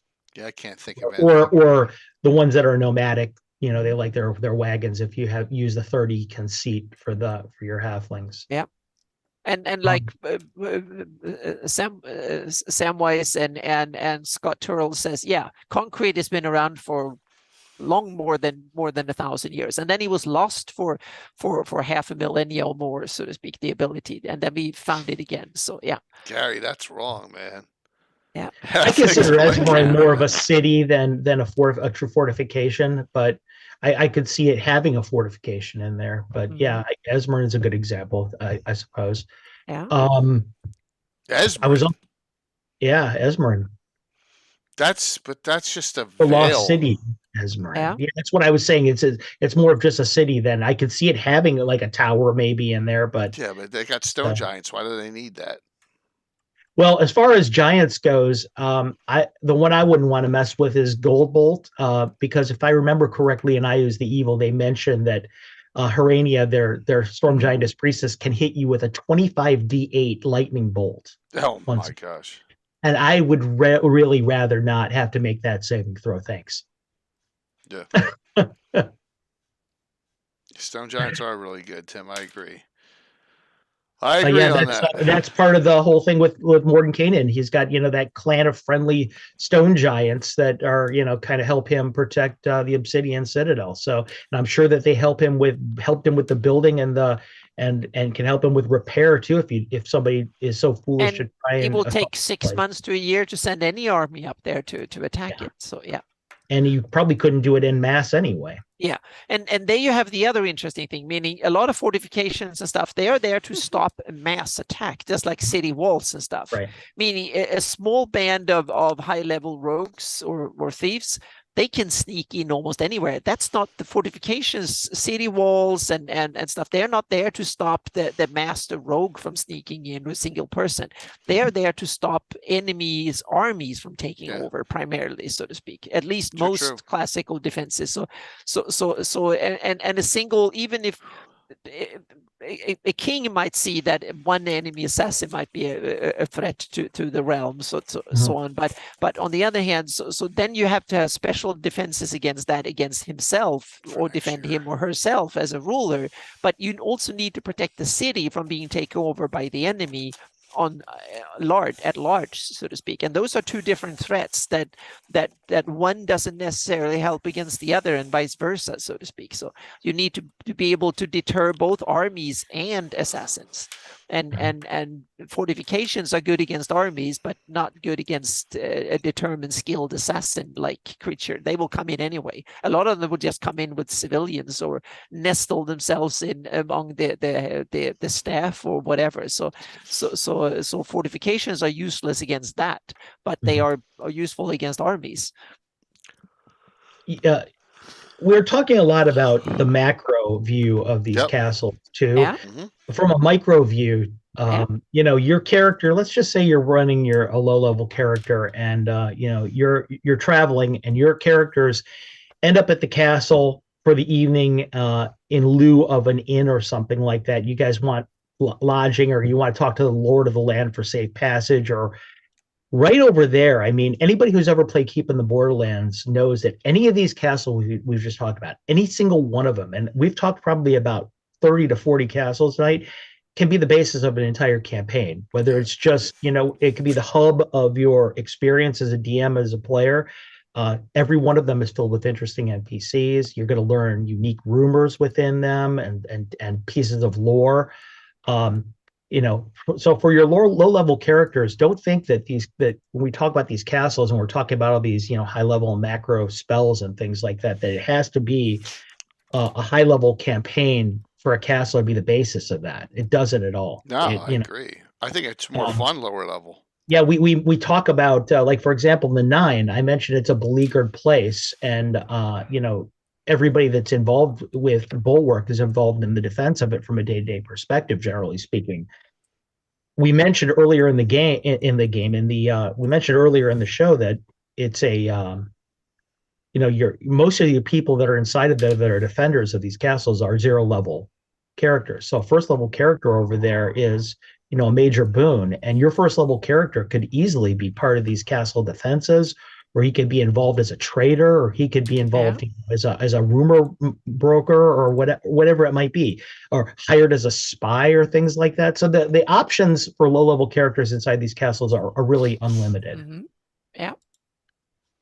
And cool castle adventures makes it possible to play an heroic small part, like a cog in a machinery, and do fun stuff. So whether it's attacking or defending or stuff. So that offers a lot of cool opportunities for stuff from low level to high level play. Okay, so a couple of publications we didn't talk about that could be useful for you. Let me go to them real quick so that we show them. All right, one sec here. So, Castles Crusades has this out, Engineering Castles. And it should be available in PDF right off their site. And if you still have a gift card for them that you've won from me or from VirtuGradCon or whatever, it's got a lot of generation tables in here. But it seems to be a pretty cool publication that they came out with a few years ago, and it's still available. So check that out, Engineering Castles, and they go through a lot of different types, which is neat. It's not a super large publication, and you also have the Castle Guide 2nd edition, right? And I know that 3rd edition one seemed pretty cool. I don't have that one. I'm going to have to get that. Yeah, Stronghold Builder's Guidebook. I'm going to take a look at that one. But this one has a lot. This one goes into a lot of detail. Lots of detail that I don't know if I would want to go into the minutia this much. I don't know if I have time and it's a lot of things in campaign. You can go as detailed as you want in a fortification or not. It just depends on what kind of DM you are. But yeah. But this thing goes down into the minutia of everything you can think of, from illnesses going through to anything else you can think of. On look at this. Here's the workforce you gotta put together. So there's a lot of really cool things to discuss in that one. And then there's castle sites, which has specific locations already pre-done for you. So, and I don't think these are noted where they are. Right? These are generic, right? These are not in the Caracozel. These are not in Forgotten Realms. They're all generic, if I recall. Oh, I think it's generic second Yeah. edition. Yeah. Yeah. So they have some NPCs too. So Cloud Keep is in here too, which is neat. There you go, with giantess. So some things to consider, just that are That's probably available. Gold Bolts without using the name. They probably took that from that book. Yeah. And You're also just reminded me of another one like that. If you're interested in things like that, Return to Against the Giants, the expanded version of it from the second edition has the Cloud Giants have a Cloud Citadel that they use. So, and steading of the Hill Giants are kind of awesome. Right. Isn't that wood? That's a wood location, isn't it? It is. Yeah, it is. And I know player characters have tried to burn it to the ground before too. Well, we've had people try to burn Ravenloft to the ground before. The original castle. It's interesting. It's built like, and it looks like these Norwegian staff churches that were built out of wood. They were actually Old Norse temples, and then they were converted to be churches. So they started building churches that were built on the same principles as the old Viking the temples were built before they Christianized. So it's kind of cool, because if you go to some of them, you can still see the vestiges. There's one standing not far from where I grew up, and that one still has vestiges from pre-Christian times, and it's kind of it's kind of cool. So they're still around, so to speak. And, even living in the New World here, in America, in Ohio, there's a castle not far from my house. It's the shell of it. It's mostly, if you would recognize it now, it's like the moat house would be, but it's not. It's still there. It's called Squire's Castle. Yeah. The sad thing in Europe is that most medieval castles are being redesigned with big windows and all that they didn't have originally. So all their defenses purpose has gone away. And a lot of the things in Europe that are called castles were built in the Renaissance time, and they were built to just look cool and impressive. It's like mansions with crenellations on top, and they had nothing to do. They weren't from the Middle Ages when they were real castles. They were never built to be defensible, have fortifications. And it's like that they have D&D in a castle in Castle Lumley, and that's a perfect example. It looks cool, but it's not a castle in the real sense, so to speak. It's a palace that some fancy lord or rich person built in order to look like a medieval castle, but it's not a medieval castle. It has a good front door you come into, have big windows and stuff like that. So it's very different from the real medieval castles that were built. Right. So like you go, an awesome example is like Aleppo in Syria, where they built the Knights Templars had one of their big one, and there's Saladin took it over, and probably back and forth, and that one is awesome. So I hope there's still left some good parts left over, so it didn't get destroyed in the war. But Aleppo is a fabulous castle. It's like a whole town, so to speak. And also you have Carcassonne in southern France. There's another one that it's like a medieval castle town. They're gorgeous. If you want to go to Europe, Carcassonne in southern France is on the Spanish border in the Pyrenees. It is gorgeous. Which everybody probably knows more from the board game. Dubrovnik is another example in Croatia. That's another one. If you want to have like a fantasy-esque city, they went there with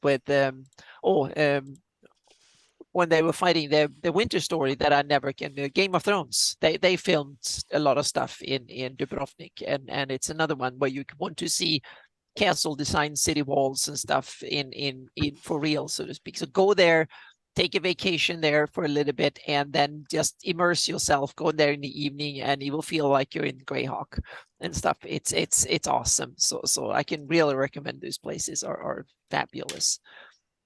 Yeah, those are very cool. I've got a chance to see Carcassonne myself. Mm-hmm. Really? Yep.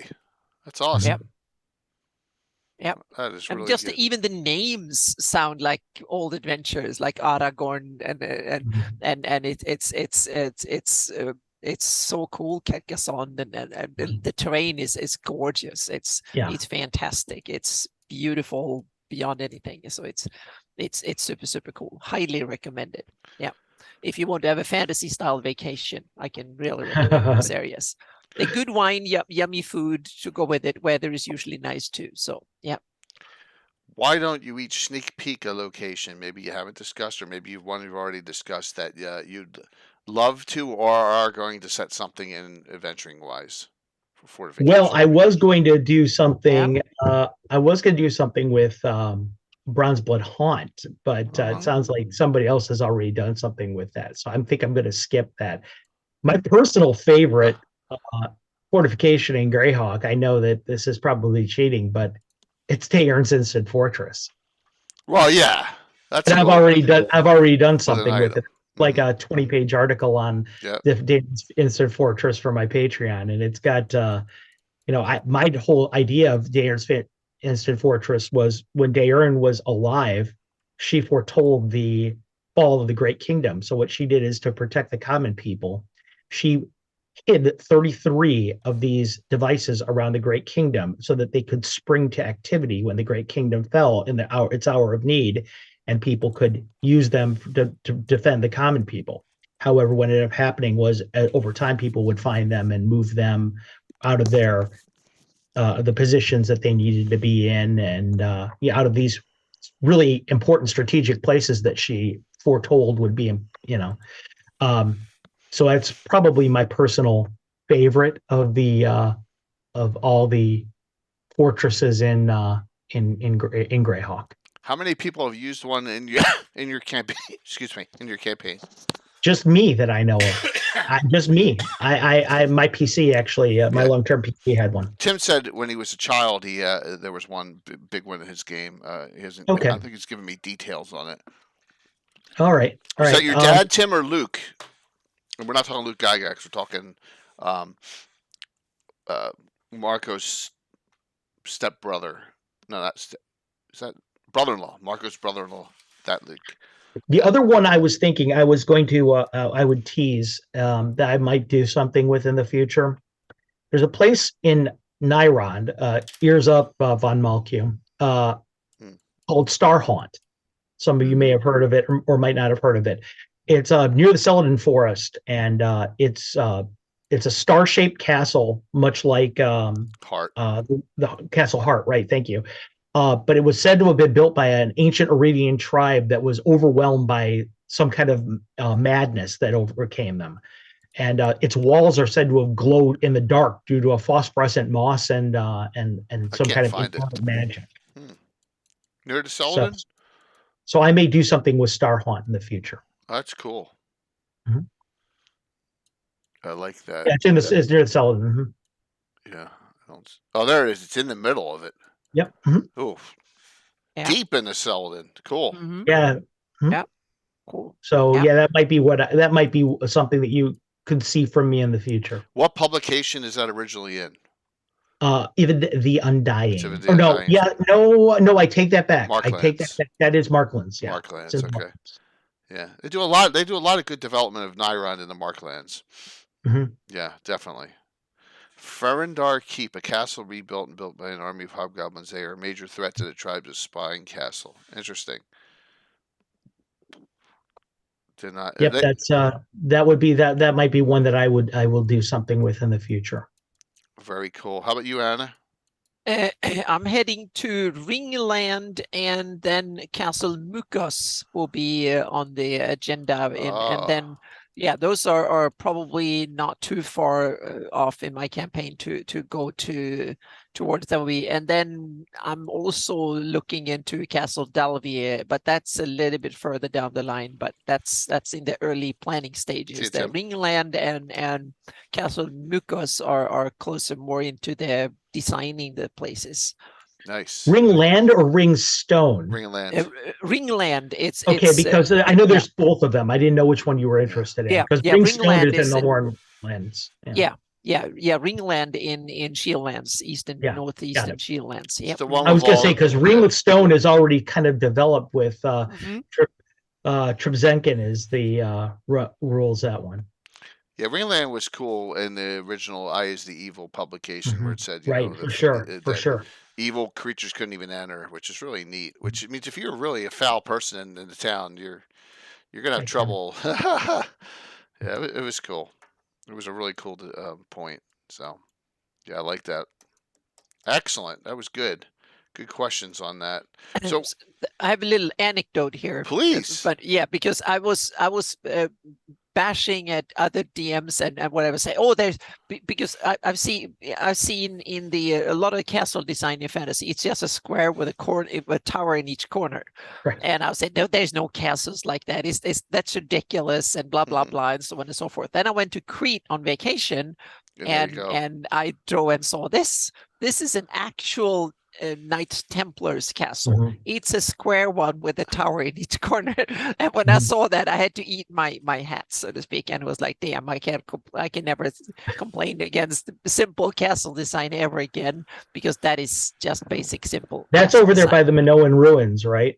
No, it's not. It's on the southern coast, southwestern coast. There's another one like that near the Minoan ruins. Oh yeah, there's several. I lived in Crete for a year and a half. Oh wow! And as a funny anecdote, that was one of the bases of Bulwark when I built Bulwark. Oh, cool. That was one of the ideas that I had when I was doing the layout for Bulwark. Yep.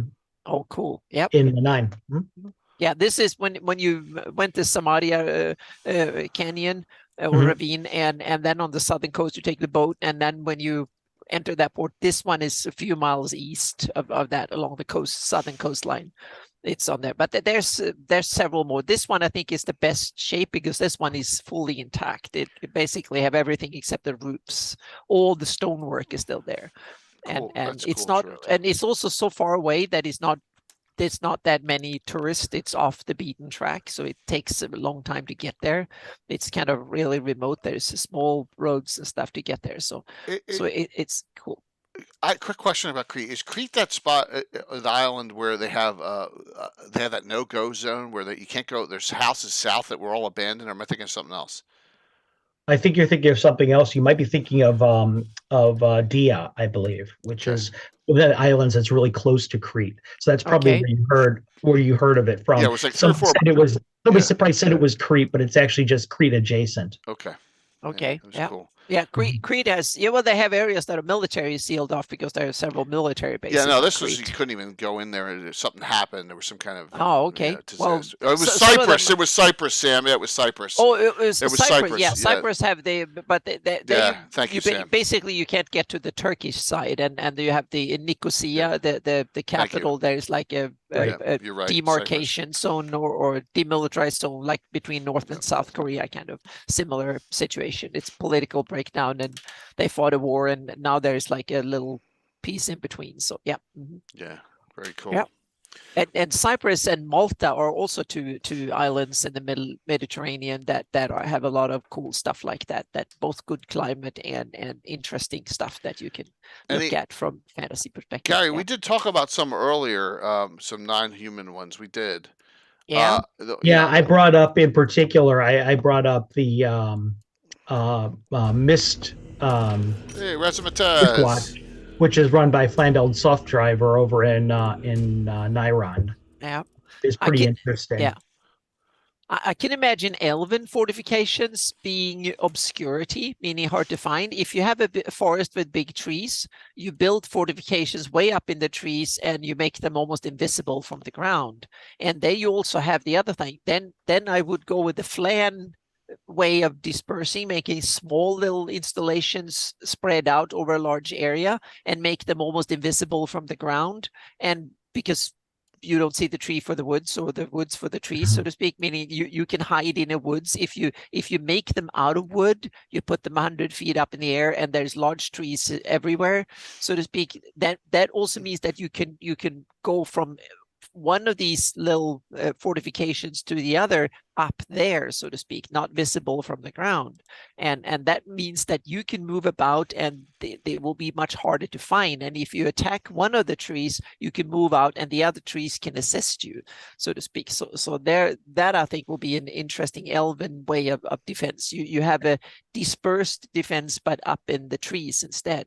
And the other good thing with the trees is that you can be hard to find both from the ground and from the air, and so on. And that meaning that the sheer size of a forest make it really impossible to attack both with spells or anything effectively. So tree forests are better defense than a lot of people realize, so to speak.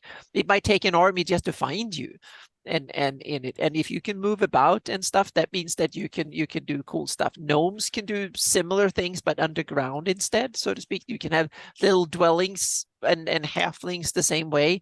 Instead of building huge fortifications, you simply have little that you dig yourself in here, and then you have little tunnels over to that one, dig in. So if you attack one, you can just move over to the other one. That sounds like Grossekrattle. Yeah, exactly. You can build more on defense and escapability rather than actually stand up and fight against an attacker. You might yeah. I discussed Serenadal's towers too, as far as an elven fortification. Who is he's in Furiandi on the north border with High Folk as an example of one that you could. Yeah, and fires can wreak havoc in a forest, but in a fantasy world there are ways to deal with fire that can be more effective than in the real world, so to speak. Line of fire extinguishing. Yeah. You can have cold spells and stuff like that. So the can of endless water. Yeah. Mm-hmm. I always just the spell precipitation. Yeah. And a lot of trees, take like big redwoods and stuff, they are surprisingly fire resistant because they're so moist. They just exactly it. and their bark is full of chemicals that makes them resist fire. So some of the big, and imagine if you have magical boost to it, and the trunks of the big trees are more or less fire resistant. That and the trees are bigger, or at least as big as redwoods, or big like that, and you are 100, 150, 200 feet up in the air, then it might be hard to get to, especially if you can easily escape over to the next tree and the next tree and the next tree and so on. Plus the fact that you can shoot down at the enemy who is there, and once they found you, you can shoot at the enemy even if they move over and the enemy can't hide. You can shoot at them from above. So I think elven fortifications in a forest might be really cool. Plus the fact that they might have a really good, if you can talk to the animals, and even the plants can tell you that someone is coming in using fire magic out in the forest somewhere. So there are interesting possibilities that makes elven defenses maybe not formidable, but at least good. For me, when we talk about demi-human, it's always these three that are close to each other: Caracast, Graysmere, and Dumadan. Right? Yeah. I always think of as very well defended fortress type. And dwarven. elven and dwarven is interesting because meaning you dig yourself in underground, deep underground, which means that you're really hard to get to. And since they are not only good stone workers, they can also work metal. You can imagine the doors and stuff they can put up. They can make it really, really, really hard to come in, and the traps and stuff. They might, if you start bashing in the door, they might have 1,000-ton stone block that comes down and just crush you to pulp. So also keep in mind that if you're invading like a dwarven fortress, their corridors and their rooms and everything are going to be shaped for dwarves. Okay. So when you're trying to go in there with a lot, it may not, the geometry of the way it's designed may not very suit Wide siegers and very low, well so at to speak. all. Four dwarfs At can fight all. side to side, and no Right. human can stand up. Exactly. So yeah. Exactly. Mhm. Yep. Really cool discussion so far today. Anyone else Yeah. have any other questions Mhm. or comments? Reverse enlarge spell. Yeah. Yeah, but the cool thing in the fantasy world, you can do lots of fun stuff. You can also imagine that some creators can have, meaning if you have in a forest and you want like your high level druid and you want to have your own little fortification, you might want to have about a few hundred giant spiders to be your defense force and stuff Right. like that. You can have a lot of nasty kind of defenses and not talk about drow defenses and stuff. Interesting too. You can make lots of cool, creepy. Speaking of Halloween and stuff, it could be one hell of a Halloween party to have a drow fortification underground, so to speak, with spidery defenses and stuff. So yeah. We're gonna have a fun Halloween adventure tomorrow night, which we'll Yeah. get into shortly. Mm-hmm. A little different than last couple of years. So let me see here. Any sunken underwater castles? Yeah, Draw Midges is underwater. Yeah. Mm-hmm. I'm trying to think of who else. Drawmage and the Dome of the Reef in the Drawmage Ocean. There you go. Yeah. Joe says very cool. Mm-hmm. Thank you. Excellent Awesome. on that. Good to hear.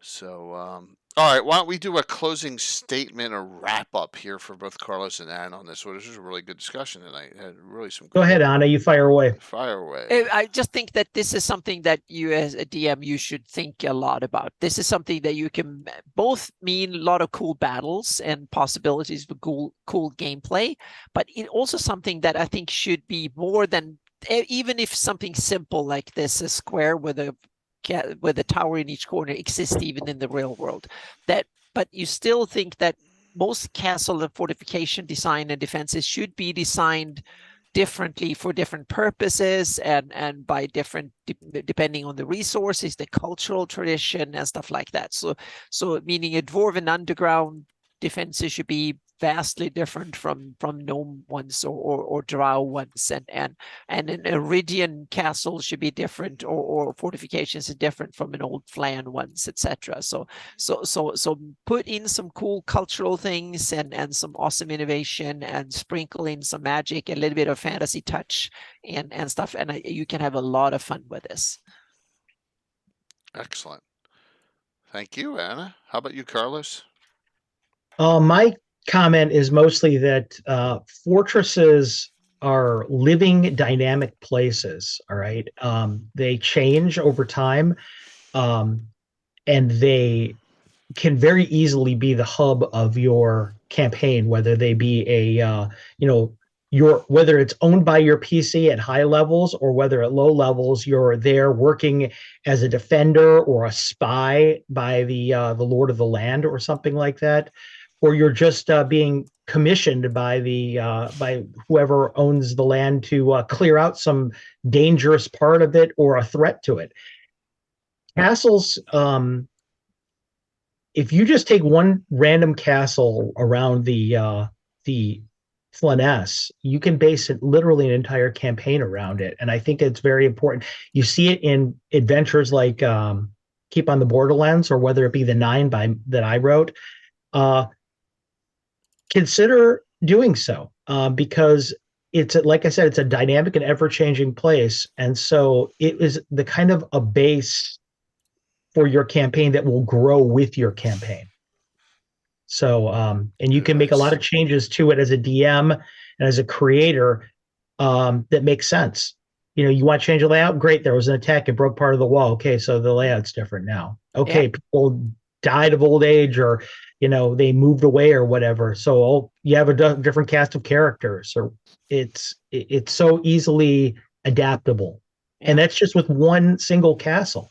So And another aspect, I think, in the real world, castles are ancient, it's old history, but in a fantasy world, meaning castles there should be ones that are under construction, things that are half built and stuff. It's not, there should be from ancient stuff to things that are in the making, so to speak, meaning in Greyhawk, castles are a viable thing still. So unless you want to change the magic and make them a thing of the past, but that would be to change things. So yeah. So, another great topic tonight, which is awesome, and I appreciate you both being here. Let's find out what's going on. How's that sound? So let's do sounds some great. shout outs here. Go ahead, Carlos, why don't you go first? Okay. Right now, I'm working up to the relaunch of my Patreon. Those of you guys who have been members of it up to now, thank you so much. It is about ready to start churning out material again this winter. I've got family coming over from Australia, my wife's family, in this winter. They're going to be staying with us for quite some time. So I'm backing off the hard relaunch in November, and I'm just saying it's going to happen this winter. Thank you, Asher. I'm excited too. I've got all kinds of cool stuff. A lot of them are recommendations directly from fans of the Patreon, people who've subscribed. So I'm really excited about being able to give you guys what you want. More than that, I'm also working on the newest module. Since you guys last saw me, I released a module for that was the official adventure module for GrogCon, which was called Haunting the Chapel.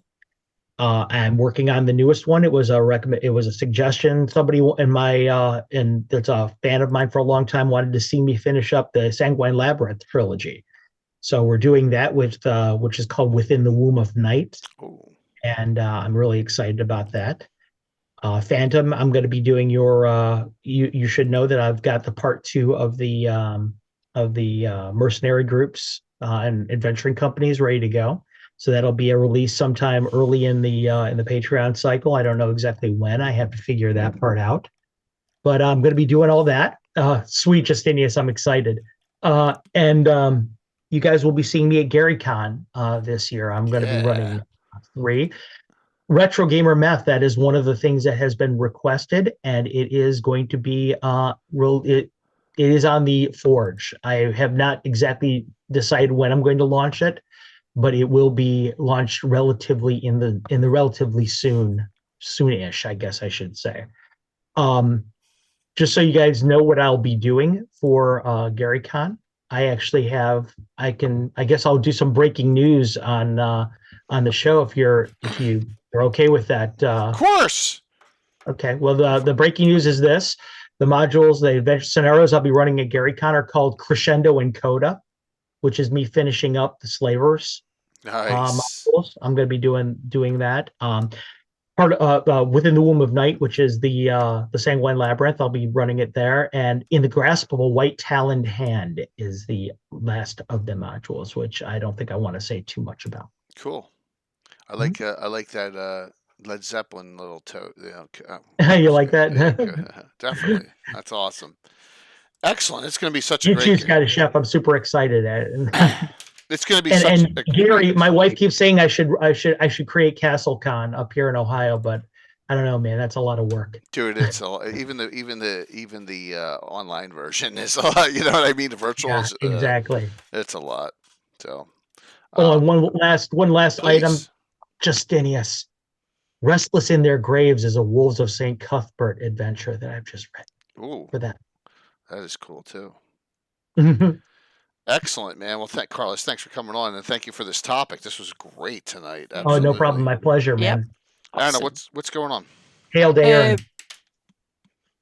Yeah, so I'm going to post the link to my Patreon blog. They will be on my website too very soon, but I posted 4 blog posts for this, or 3 rather, but before different things. So the first one posted was the Flanies, the Old Flan ringed settlements. There are two examples with some sketches and stuff of Flan settlements, and also a sketch on city gates, how city gates could work, how the portcullises, the gates and ramps and locks and stuff like that can function.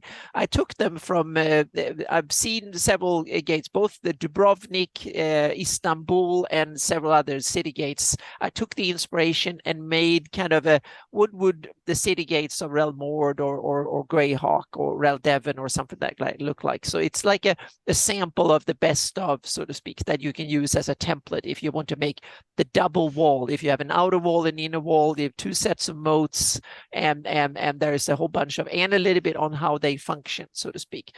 So that is a different type of fortifications. Then I have an example that I used Old Keep.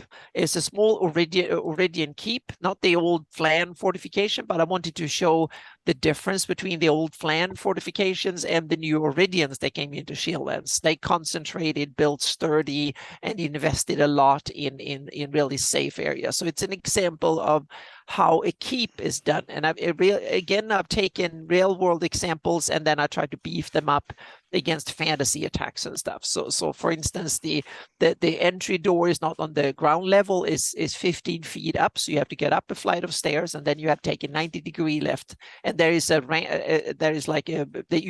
you can remove a part of the walkway and from the inside the keep to make it difficult. And that way you can't use a ram. You have to make a 90-degree turn. You have to get through 3 doors in order to get in and stuff like that. So how the rooms with murder holes and how the design works. So you put the arrow slits in the right spots and stuff like that.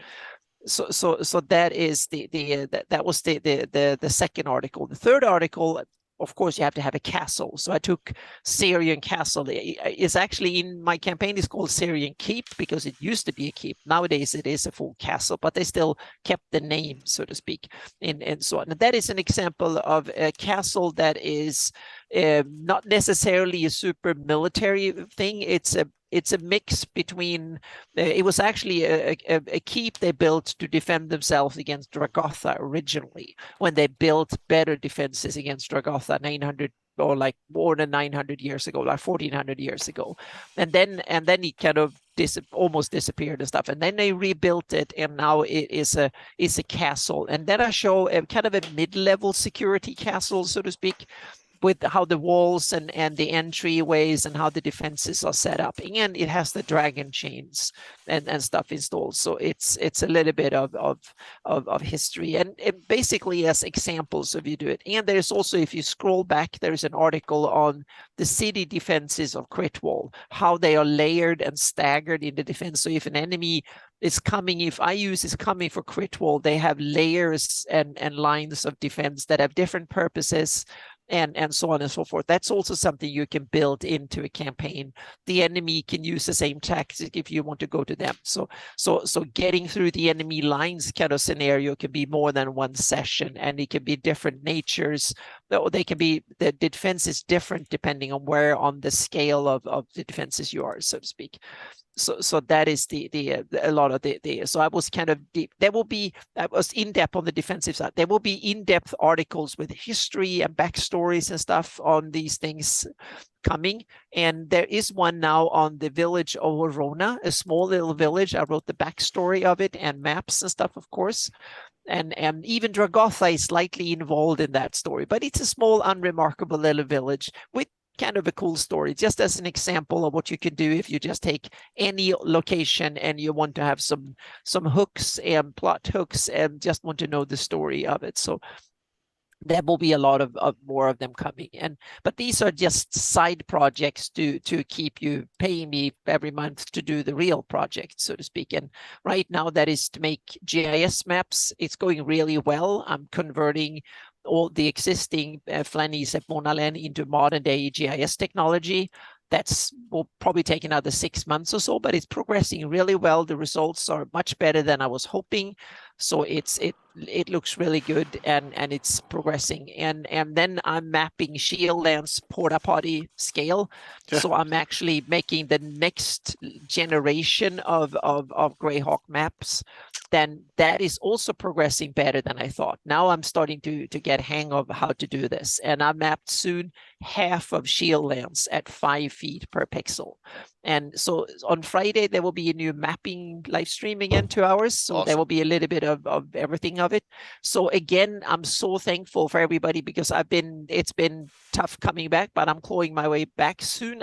I feel where I should have been 8 weeks ago. So I'm slowly getting back. So, and it will take a while. Now I can start posting things again. It's been a lull, so to speak, but there will be more upcoming posts of I need to revamp my Patreon, both because even the tiers are confusing me, and also because Patreon also coming with new tools and things that works differently in Patreon. So for that reason too, there will be a revision of how the Patreon is set up and stuff coming later this fall, or maybe this winter. So I might announce it in a month or two. It depends a little bit.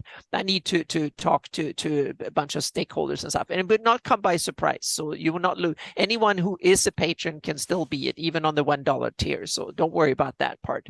But there will be some changes and stuff, hopefully for the good down the line, because I want to keep doing this long term. That's the goal. So to give you a lot of as much free goodies as possible. Awesome, Anna. Yep. Appreciate that. Thank you.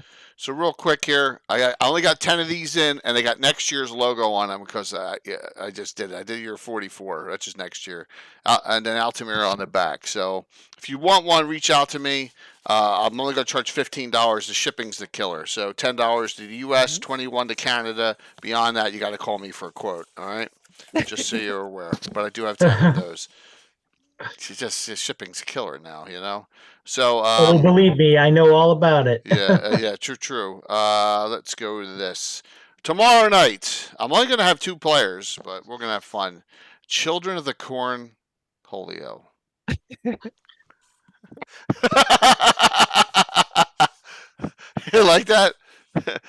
Carlos. Yeah, so I know it's Beavis and Butthead, but what am I going to do? Can they come pre-fill? You got 2 players, I guess it's perfect, right? 2 players. Well, they're just going to play like 3. It's going to be just a fun. Here's some picks from that here. I've already got it set up on the table. This nondescript, unknown, one of these little podunk communities in the Principality of Ulick. And then something vile is going on here. Not an overgourd. I usually do an overgourd one, but this year, we got these great corn husk monsters that Christine Van Patten did. And we're also giving away a whole set of these non-painted, but we're going to give away a whole printed set of those as the giveaway tomorrow night that you can have for yourself. So yes. Yeah, that's it. Yeah, I know I'm childish, but why not? Have fun being an idiot. There will be a Gavin Sunday night. Not sure the topic yet, and then next there'll be Legends Lore next Wednesday. But then the week after that's the rescheduled from the computer issue from last Thursday. Oh, I forgot this. Saturday morning is Tim. How can I forget this? Ever Mysterious Tim's group, the Reverse Dungeon, all the humanoids visitors. That's at 7 a.m. Saturday, everyone. Have to get up early. Yeah. Yeah, I got you, Hager. I put down cool. I got you, man. Yeah, you're good. You're good. We'll get with either here or on Discord. Promise. So that's Saturday, and then a week from Thursday is where'd it go? Is the post joust celebration event, which is we talked about on Sunday night, which you're going to see the 2 Thieves Guild and Altamira. It's going to be a dust up at least. So Bone, Starling, Heather Hex, Bird, and then probably 2 of my players with characters who are actually secret members of Spunk. So from another Roger Moore wonderful thing. You know about Spunk, Carlos? I know everything I need to know about Spunk. It's published, so it's hi. There's the sun in the background. So there you go. We'll have some fun with that. That's what's going on in my wonderful world of keeping myself sane right now. So, all right, let's do the giveaways, and we'll find someone to raid into. Last call. You get your first winner gets your choice. Either the 9 PDF, or I got an expert rule book, treasures, Isle of Dread, Baba Yaga's Hut, Lost City, Showcanth, creature. First, is this the creature catalog? I guess that's I guess Challenger Series creature catalog. Which Baba Yaga's Hut is that, Jay? This one is the Dancing Hut of Baba Yaga. Yeah, it's second edition. It's not. I can stay away from the drawing still. Lisa Schmedman, yes. Yep. So it's not Roger Moore's, which, yep. All right, let me do this real quick here. Set everyone in. You must tell me winner. Lando, first winner. Lando, tell me what you want. Second winner, Brungale. Each of you tell me what you want. Lando got dibs. Lando, do you want the 9 PDF, or do you want one of the books? You want Lost City? Okay, so Brungale, you get the 9 PDF. So this is what Brungale. Will you please, Carlos? Can you put your Brungale seems to want Isle of Dread. It says what? Brungale said he wants Isle of Dread. Isle of Dread, and okay, so we got Isle of Dread, and we got, all right. So we're gonna do a third one. Third one's gonna see you, Justin. Yes. Gonna take Carlos's PDF here. What did Lando want? Lost City. Lando wanted Lost City. Got it. Okay. All right, we'll do a third because I'm in a charitable mood. How's that sound? This is for the 9. Nobody wants it. No. Scottish Jeff. Oh, there you go. Jeff, do you have it? Do you have the 9 in PDF? Now you do. Okay. I'll make sure he gets it. Yeah. So Jeff, Carlos will send that to you. I will make sure you get it. Awesome. There you go. Look at that. Look at that time. Perfect. Yeah, it's perfect. Thank you, Tim. Tim, Ever Mysterious Tim, just emailed me some awesome examples. That was one of my inspiration. These round old Celtic and other hill forts and stuff that are found in various places in Europe. That was one of my main inspirations for the old Flan type of ringed settlements. Yep. Very, very cool, Anna, and thanks, Tim, for that as well. And I'm just going to raid into Cave Geek. I'm going to raid in Kefir tonight, all right? So everyone enjoy. We'll see you tomorrow night, 7:30. Okay, 7:30 EDT for the children of the Cornholio. Yes, I really went out on a limb on that one, didn't I? Yes, you did. Hi, everybody. Thanks for having me. Yes, that was awesome. All right, let me set this raid up. up. Was great. Yeah, and thank you for really the topic too. Yep.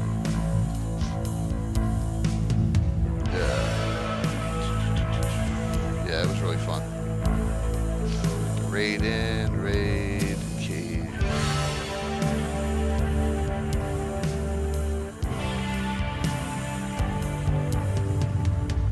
I think he's watching MacGyver while he's streaming. That's pretty funny. I don't care. That's his channel, Anna, right? Yeah. 5, 4, 3, 2, 1. See you tomorrow night. Have a good one. Bye. That's funny.